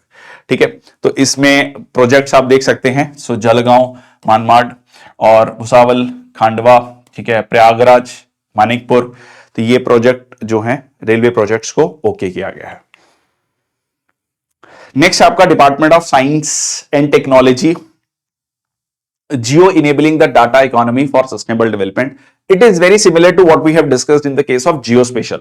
ठीक है, सो ओके, ये यहां पर मैंने ऐड किया था, समहाउ ये यहां पर ऐड हुआ। जियो स्पेशल इंफॉर्मेशन क्या कहता है? So that is refers to data that is associated with the specific location on earth surface। so basically आप एक पर्टिकुलर जगह के बहुत सारी डिटेल जो है उसमें ऐड कर रहे हैं, जैसे टेरेन का कैसा है, roads, building, water bodies, vegetation, ठीक है, रिप्रेजेंटेड थ्रू कोऑर्डिनेट्स के उस लैटिट्यूड लॉन्गिट्यूड पर, often visualise through tools like map, satellite images, geographical information system. उस जगह के बारे में, उस लोकेशन के बारे में क्या क्या इंफॉर्मेशन है जो आप देना चाहते हैं वो आप वहां पर ऐड कर सकते हैं। जियो स्पेशल, स्पेस, ठीक है, जियो ज्योग्राफी, ठीक है, तो ये नॉलेज जो किसके लिए? Data economy for sustainable development. 120 local experts alongside with the delegates from 30 countries discussions हुई, geospatial data role in sustainable development and digital economy, और इंपॉर्टेंस ऑफ रीजनल कॉर्पोरेशन। ठीक है, इस इवेंट को ऑर्गेनाइज किया गया सर्वे ऑफ इंडिया के द्वारा। नेक्स्ट आपका president releases coin stamp to honour 75 years of Indian constitution. तो 75 साल पहले 26 नवंबर 1949 को जो है भारत का संविधान अडॉप्ट किया गया। अच्छा, एक और चीज थोड़ा सा, 26 नवंबर जिसको हम आज के समय पर संविधान दिवस के रूप में बनाते हैं, और 26 जनवरी जो हमारा गणतंत्र दिवस है, ठीक है, रिपब्लिक डे है। अब जो 26 नवंबर को हमने अडॉप्ट कर लिया, ठीक है, और ये आपका लागू होता है 26 जनवरी को जाकर। अब एक चीज ध्यान रखना कि संविधान जो है, पूरा का पूरा संविधान 26 जनवरी को लागू नहीं हुआ था। कुछ some part, few parts of the constitution was like enacted, ठीक है, और जो है वो 26 नवंबर को ही हो गया था। ठीक है, 26 नवंबर को ही वो लागू हो गया था, जैसे कि इलेक्शन से रिलेटेड, पार्लियामेंट से रिलेटेड, सिटीजनशिप से रिलेटेड, ठीक है, कुछ प्रोविजन जो हैं उसी समय लागू हो गए थे, और फिर 2 महीने बाद ये जो है लागू किया गया 26 जनवरी 1950 को। क्यों लागू किया गया 1950 को? 26 जनवरी 1950, 26 जनवरी का ही दिन क्यों रखा गया? बहुत इजी सा क्वेश्चन है, ठीक है, मॉडर्न हिस्ट्री में। तो प्लीज ये आज का दूसरा क्वेश्चन है जो आप कमेंट सेक्शन बॉक्स में लिखेंगे। ठीक है जी, okay. So Maithili is mainly spoken in Bihar, Jharkhand, Nepal. तो ये जो इसमें इंडियन कॉन्स्टिट्यूशन की ट्रांसलेशन संस्कृत में और मैथिली लैंग्वेज में जो है ये लॉन्च की गई, ये अनवील की गई भारत के राष्ट्रपति के द्वारा। ये भारत सरकार ने एक प्रोग्राम शुरू किया था कि इसकी ट्रांसलेशन दी जाएगी, ठीक है, जो संविधान की ट्रांसलेशन जो हमारी रीजनल लैंग्वेजेस हैं उसमें प्रोवाइड की जाएगी। Government has undertaken a project to translate Indian constitution into all 22 scheduled languages. जो कि 8th शेड्यूल ऑफ कॉन्स्टिट्यूशन में मेंशन है। ठीक है, ये मैंने पहला क्वेश्चन पूछा था आपसे। Okay, so Hindi translation, Ghanshyam Das Gupta was appointed head of the 41 member translation committee. 24 जनवरी 1950 को committee submitted the translated Hindi copy to the chairperson of the constituent assembly of India, that is doctor Rajendra Prasad. इसमें मेरा आज का तीसरा क्वेश्चन है, पहले 2 दिन के लिए ही 9 दिसंबर 1946 को कॉन्स्टिट्यूएंट असेंबली, संविधान सभा के अध्यक्ष कौन चुने गए थे? सिर्फ 2 दिन के लिए चुने गए थे। उस समय के काफी सीनियर मोस्ट मेंबर थे, वो आप कमेंट सेक्शन बॉक्स में लिखेंगे, बहुत इंपॉर्टेंट नाम है। 2 दिन के बाद डॉक्टर राजेंद्र प्रसाद चुन लिए गए थे। Okay, so article 394A insert किया गया कॉन्स्टिट्यूशन में 58th कॉन्स्टिट्यूशनल अमेंडमेंट एक्ट 1987 के तहत, जिसमें हिंदी जो है ट्रांसलेशन ऑफ कॉन्स्टिट्यूशन को एक अथॉरिटेटिव टेक्स्ट माना गया। अब इसका क्या मतलब होता है अथॉरिटेटिव टेक्स्ट? इसका मतलब यह होता है कि इसको जो है आप जब आप कह लीजिए कोर्ट में केस आर्ग्यू कर रहे हैं, उसमें इस चीज को एज सच रख सकते हैं। मतलब ये नहीं होगा कि ये इंग्लिश में है, इसका हिंदी में अनुवाद, इसको एज सच उठाकर जो है आप उसको रख सकते हैं और उसकी वहां पर इंटरप्रिटेशन कोर्ट कर सकता है। ठीक है, so and has the same meaning as the original English version. So इसके अलावा making of constitution of India, a glimpse, making of the constitution of India and its glorious journey, ये books भी यहां पर रिलीज की गई। ठीक है जी। Okay, confederation of Indian industry launches new strategy cell. ठीक है, नया स्ट्रेटजी सेल जो है यहां पर लॉन्च किया गया है to scale up their businesses. किसके लिए? खासकर स्मॉल बिजनेसेस के लिए। ठीक है, hand hold the industries to scale up their businesses, और इसमें 6 मेंबर्स रहेंगे। Will select industries for 6 to 12 months। ये एक non government, not for profit, industry led, industry managed organisation है कॉन्फेडरेशन ऑफ इंडियन इंडस्ट्री। खासकर जब कोई भी इंडस्ट्री को लेकर सरकार ने कोई पॉलिसी बनानी है, तो आप ज्यादातर देखेंगे कि कॉन्फेडरेशन ऑफ इंडियन इंडस्ट्री के जो मेंबर्स हैं उनको बुलाया जाता है पॉलिसी मेकिंग में। उनकी एक काफी अहम भूमिका रहती है। So sustain an environment conducive to the development of India. तो इस तरीके का एक एनवायरनमेंट क्रिएट करना कि इंडस्ट्रीज जो है भारत में डेवलप हो। ये ब्रिटिश टाइम में 1895 में स्टैब्लिश हुआ था। इसका हेडक्वार्टर कहां पर है? दिल्ली में है। नेक्स्ट आपका institute of chartered accountants of India, जो कि जिसके अंतर्गत जितने भी भारत में चार्टर्ड अकाउंटेंट्स हैं वो रजिस्टर्ड होते हैं, और उन्होंने और सीबीएसई ने मिलकर एक एमओयू साइन किया है, एक समझौता साइन किया है, मेमोरेंडम ऑफ अंडरस्टैंडिंग साइन किया है, जिसमें जो है कॉमर्स बेस्ड स्किल कोर्सेज को स्टूडेंट्स के लिए भारत में प्रमोट किया जाएगा। देखिए बहुत सारे कोर्सेज हैं, जैसे कि अकाउंटेंट्स हैं, एक हो गया चार्टर्ड अकाउंटेंट्स, एक हो गया बाकी जो बहुत सारे कॉमर्स बेस्ड कोर्सेज हैं, उनको कैसे प्रमोट किया जाए, प्रोफेशनल कोर्सेज को, स्किल बेस्ड कोर्सेज को, जिससे एम्प्लॉयमेंट जनरेट हो। सो अगर institute of chartered accountants of India की बात करें तो एक स्टैट्यूटरी ऑर्गेनाइजेशन है। स्टैट्यूटरी ऑर्गेनाइजेशन का मतलब होता है कि एक कानून के द्वारा जो है इसको बनाया गया है। वो कानून है chartered accountants act 1949 for regulating the profession of chartered accountancy in the country. और ये जो है administrative control ministry of corporate affairs government of India के तहत काम करता है। मतलब इसका एडमिनिस्ट्रेटिव कंट्रोल किसके पास है? मिनिस्ट्री ऑफ कॉर्पोरेट अफेयर्स के पास है। ठीक है जी, हेडक्वार्टर दिल्ली में है, second largest professional body of chartered accountants in the world. Next आपका platform for teachers to learn. ठीक है जी, तो प्लेटफॉर्म का नाम है द टीचर ऐप। ठीक है जी, the teacher app. So designed innovative digital platform by Bharti Airtel foundation, teachers को एम्पावर करना फॉर फ्यूचर रेडी स्किल्स। इसमें 260 घंटे का high quality interactive digital resources हैं, जैसे courses, video, podcast, export sessions. ठीक है, ताकि जो टीचिंग मेथड्स हैं वो टीचर्स लर्न कर सकें। ठीक है, तो ये आपका इंडिया की जो नेशनल एजुकेशन पॉलिसी के तहत अलाइन किया गया है। And enhancing the pedagogical practices. Pedagogical practices basically किस तरीके से पढ़ाया जाना चाहिए। ठीक है, तो वो प्रैक्टिसेस जो हैं कैसे हम इंप्रूव कर सकते हैं, वो सारी चीजें दी गई हैं। स्टूडेंट इंगेजमेंट कैसे बेहतर की जा सकती है, और ओवरऑल टीचर की डेवलपमेंट कैसे होगी। ठीक है, तो ये जो भी टीचिंग प्रोफेशन में है उनके लिए बहुत ज्यादा इंपॉर्टेंट है। नेक्स्ट आपका supreme court dismisses petition challenging the insertion of socialist and secular in the preamble by 42nd constitutional amendment act. Supreme court ने कहा है कि ये जो वर्ड ऐड किए गए हैं सोशलिस्ट और सेक्युलर, मतलब यहां पर ये चैलेंज किया गया कि ये इसको हटाया जाना चाहिए। तो कोर्ट ने कहा कि इतने सालों बाद इसको क्यों जो है आप चैलेंज कर रहे हैं, what is the logic behind in challenging this thing, ठीक है। So after nearly 44 years no legitimate cause or justification for challenging this constitutional amendment, और the court stated that secular और socialist और integrity जो words हैं वो आपके add किए गए थे 42nd constitutional amendment act 1976। तो इसको आप याद रख सकते हैं सिस से, सिस्टर, ठीक है, socialist secular integrity, socialist secular integrity, sister, sister का शॉर्ट फॉर्म सिस से आप याद रख सकते हैं,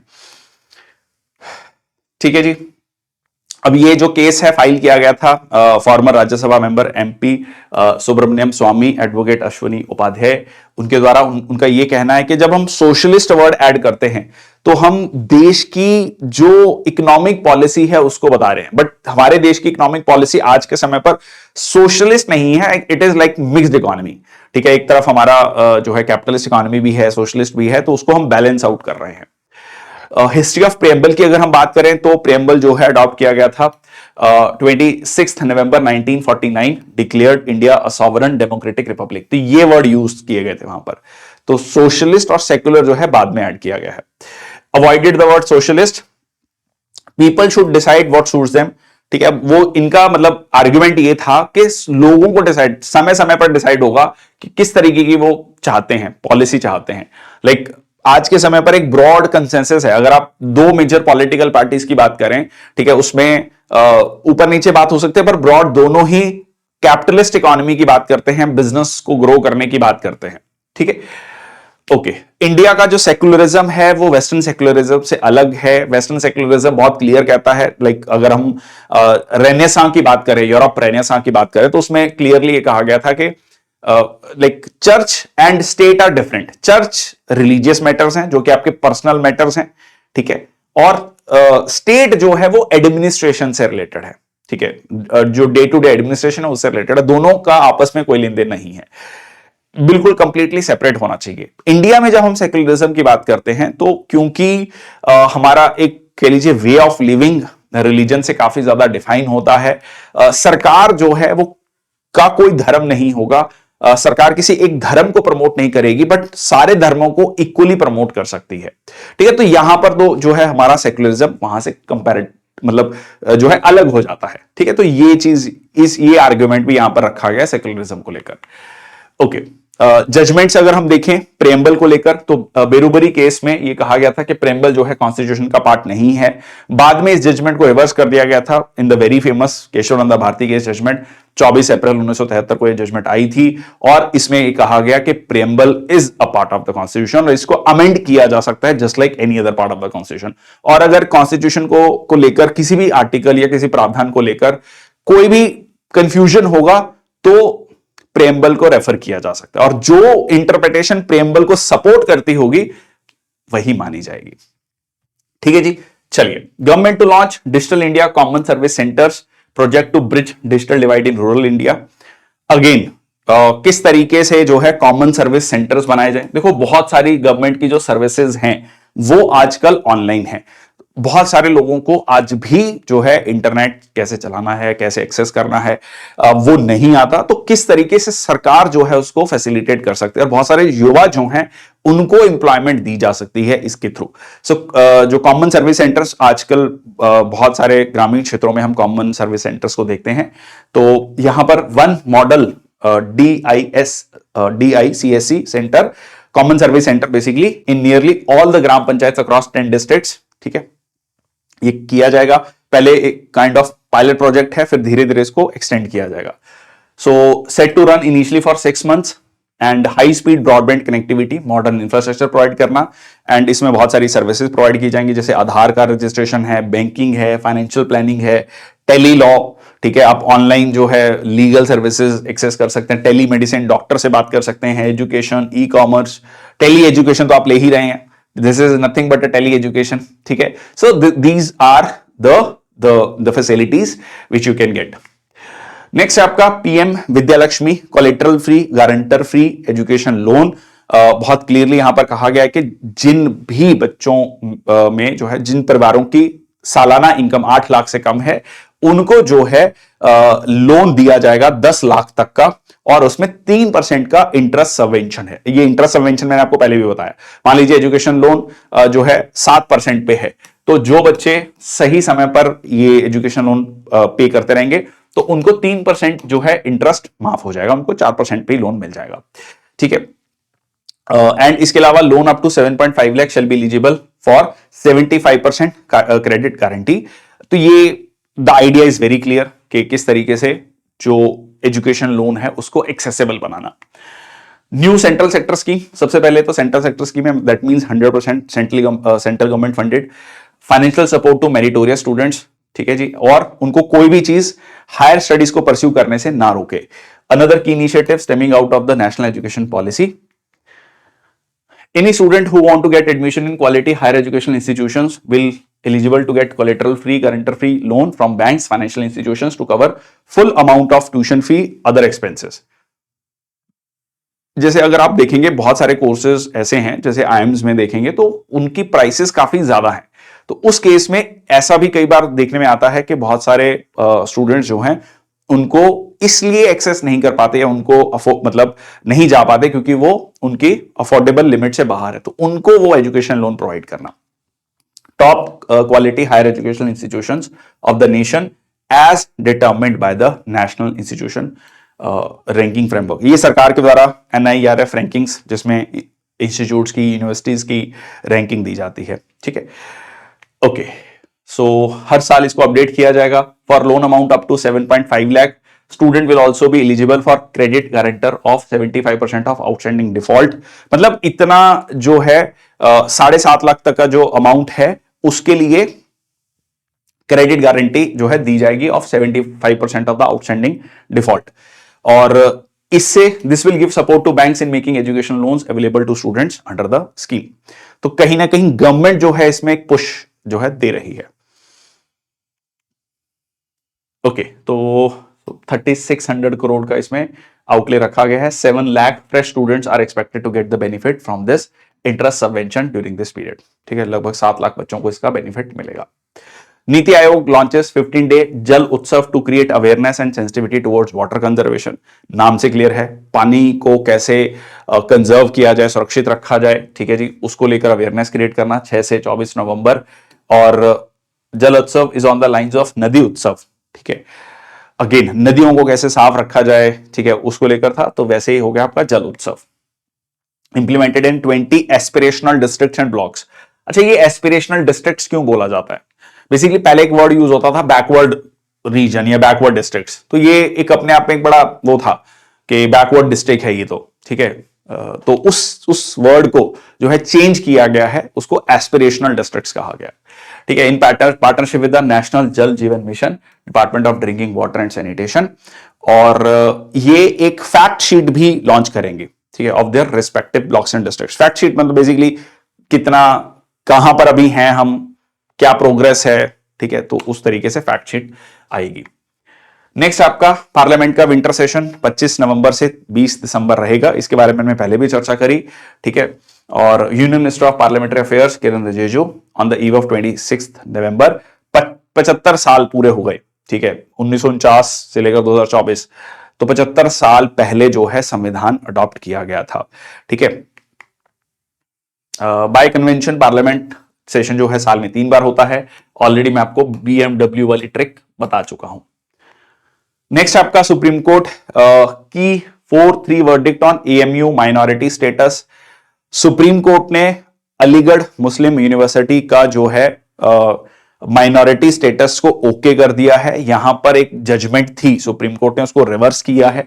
ठीक है जी, और ये कहा है, एक जजमेंट 1967 में आई थी, अजीज बादशाह वर्सेस यूनियन ऑफ इंडिया, जिसमें कहा गया था कि AMU माइनॉरिटी इंस्टीट्यूशन नहीं है।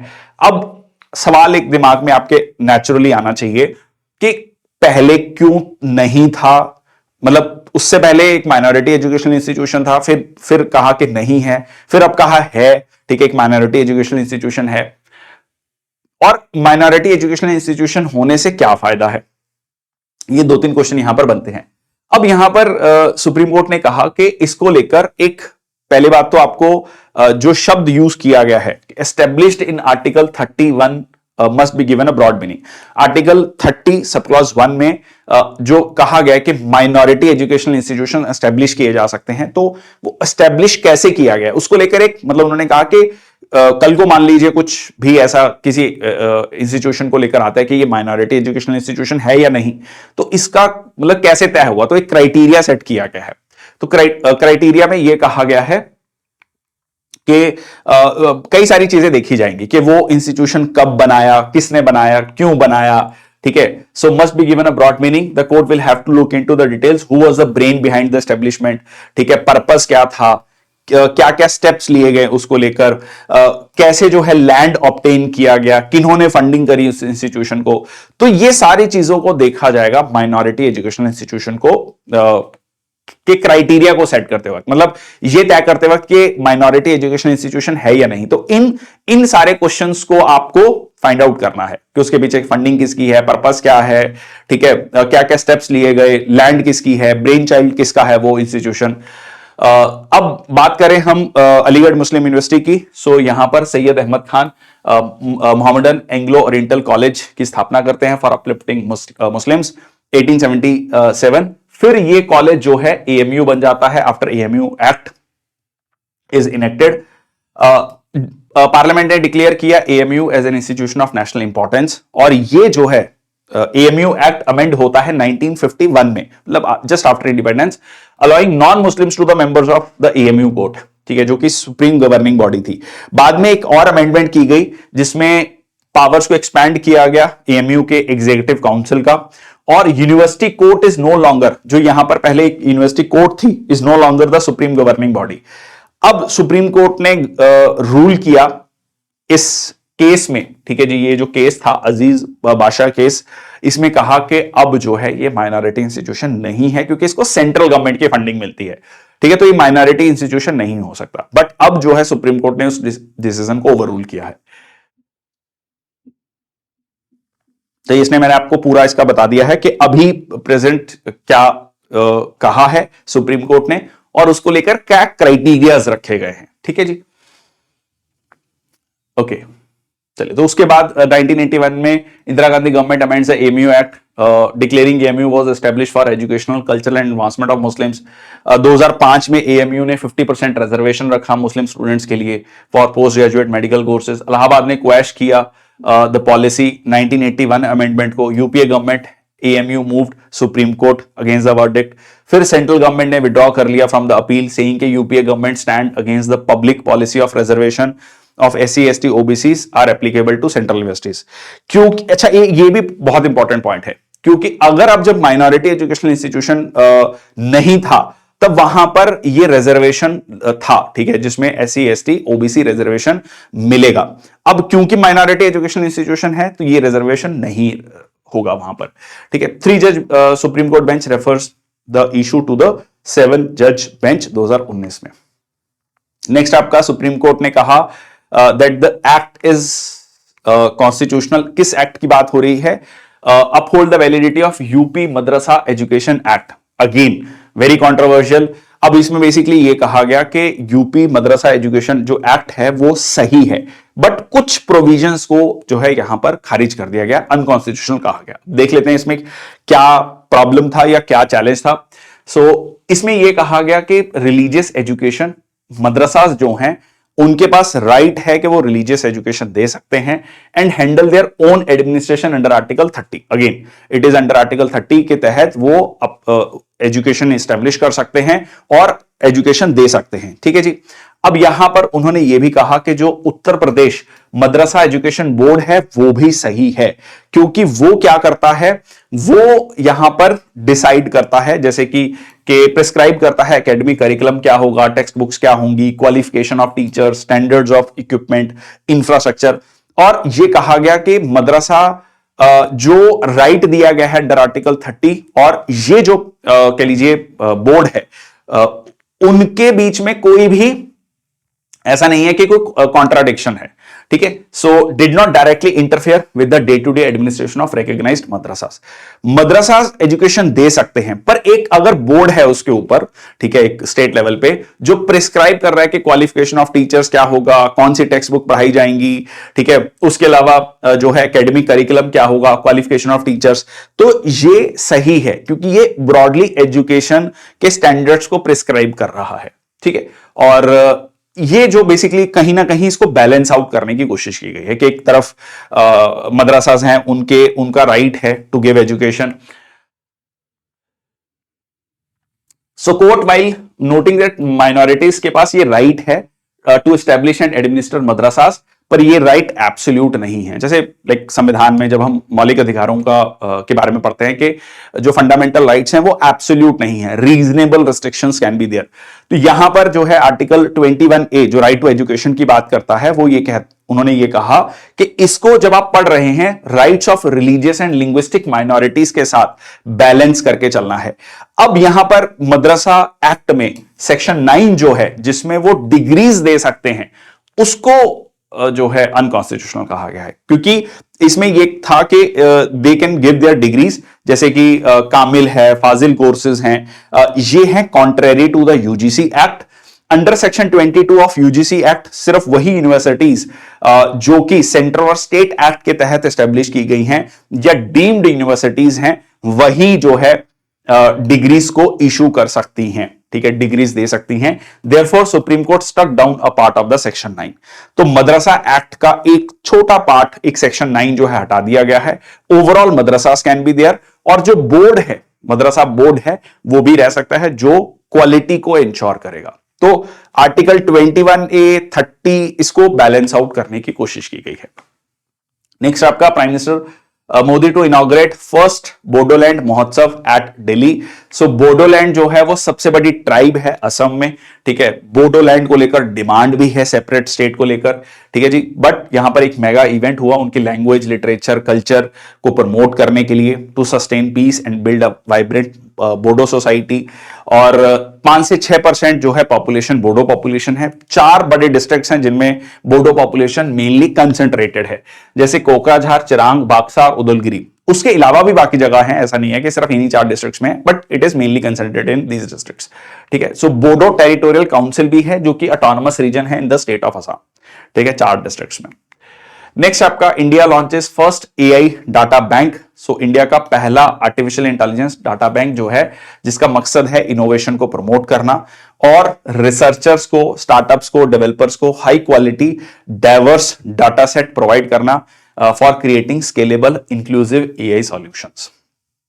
तो पहला एआई डाटा बैंक, क्योंकि ये बात कही जा रही है काफी सालों से कि भाई एआई आ गया है, काफी जोर शोर से आ गया है, और एआई का जो डाटा बैंक है ना, जो मतलब 140 करोड़ पॉपुलेशन है, लगभग 17% हम दुनिया की पॉपुलेशन है, हमारा डाटा जो है यूएस के सर्वर्स में जाकर स्टोर है। मतलब इट इज लाइक के इसको कहा जा रहा है कि एक नए तरीके का ये कॉलोनियलिज्म है कि जैसे हम पहले रॉ मटेरियल कॉटन देते थे और फिनिश प्रोडक्ट वहां से आते थे, आज के समय पर ये डाटा जो है हम यूएस या दुनिया के और सर्वर्स में जा रहा है, वहां से प्रोसेस होकर डाटा वो हमें मिल रहा है महंगे दामों पर, ठीक है। तो ये बहुत इंपॉर्टेंट है कि डाटा बैंक भारत में बने, ठीक है। सुनने में सिंपल सी न्यूज है कि डाटा बैंक, बट इसको उस कंटेक्स्ट में जो भी मैंने एग्जांपल दिया उस कंटेक्स्ट में सोचेगा, ठीक है। नेक्स्ट तो ये आपका 7th edition at AI leadership meet 2024। Union minister doctor Jitendra Singh inaugurated Viksit Bharat initiative for student innovation and outreach network. So मकसद है एजुकेशन, स्किल डेवलपमेंट, इनोवेशन को प्रमोट करना among the under privilege sections of society, ठीक है जी। तो विजन, इंडिया का पहला कॉन्स्टिट्यूशन म्यूजियम जो है ओपी जिंदल यूनिवर्सिटी में इनॉग्रेट किया गया लोकसभा स्पीकर ओम बिरला जी के द्वारा। 75th anniversary of the adoption of the constitution, और ये कोलैबोरेशन था आईआईटी मद्रास के साथ फॉर कटिंग एज टेक्नोलॉजी। तो इंडिया का पहला constitution museum OP Jindal university जो कि सोनीपत हरियाणा में है, वहां पर किया गया। नेक्स्ट आपका India to host International Cooperative Alliance for the first time 25 से 30 नवंबर के बीच में। देखिए कोऑपरेटिव्स को लेकर इंडिया ने एक अलग से मंत्रालय तक बना दिया है, ठीक है। और हमारे यहां पर एक 97th कॉन्स्टिट्यूशनल अमेंडमेंट है, जिसमें कि हमने आर्टिकल 19 में अमेंडमेंट किया, एक आर्टिकल 43 बी ऐड किया। ठीक है, तो ये सारी चीजें क्यों है? कॉपरेटिव्स को बढ़ावा देने के लिए। अब कॉपरेटिव्स एज अ मॉडल जो है वो आप कह सकते हैं कि एक तरफ कैपिटलिज्म है, एक तरफ सोशलिज्म है, इसका एक मिडल पाथ है। ठीक है, like cooperatives.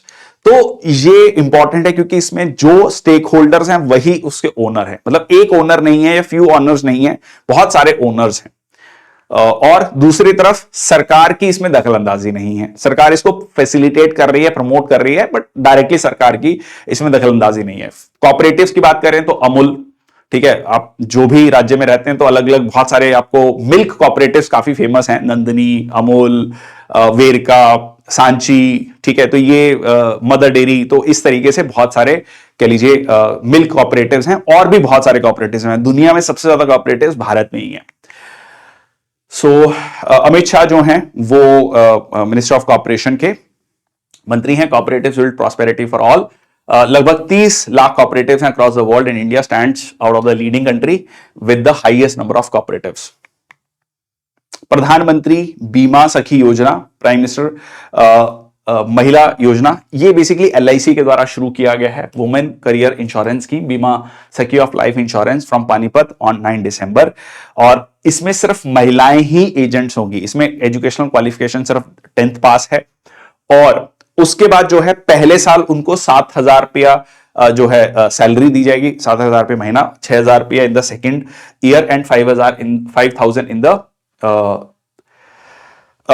In the third year. ठीक है, और इसके साथ साथ जो भी कह लीजिए कमीशन होगा, ठीक है, वो उनको मिलेगा। मकसद क्या है? सीधा सीधा मकसद ये है, दो चीजें हैं, एक तो महिलाओं को एम्प्लॉयमेंट मिले, दूसरा जो है इंश्योरेंस कवरेज बढ़े। ठीक है, तो डुअल पर्पस यहां पर सॉल्व किया गया है। पहले साल उनको 7,000, फिर 6,000, फिर 5,000। नहीं तो अगर सिर्फ कमीशन बेस होगा तो बहुत सारे लोग इसको नहीं एग्री करेंगे, क्योंकि दे फील के भाई हाँ, हमें कमीशन तभी मिलेगा जब हम इंश्योरेंस पॉलिसीज को बेच पाएंगे, अदरवाइज हमें कोई इनकम नहीं होगी। तो ये जो है बीमा सखी योजना जो एलआईसी के द्वारा लाई जा रही है। तो आज का सेशन यहां पर समाप्त होता है। बहुत बहुत धन्यवाद, थैंक यू सो मच। और अगला सेशन जो है इसी सेशन सीरीज को हम आगे बढ़ाएंगे। टोटल 5 सेशन है, इसमें से हमने पहला सेशन कवर कर लिया है। That's all from my side, thank you so much. जय हिंद, वंदे मातरम।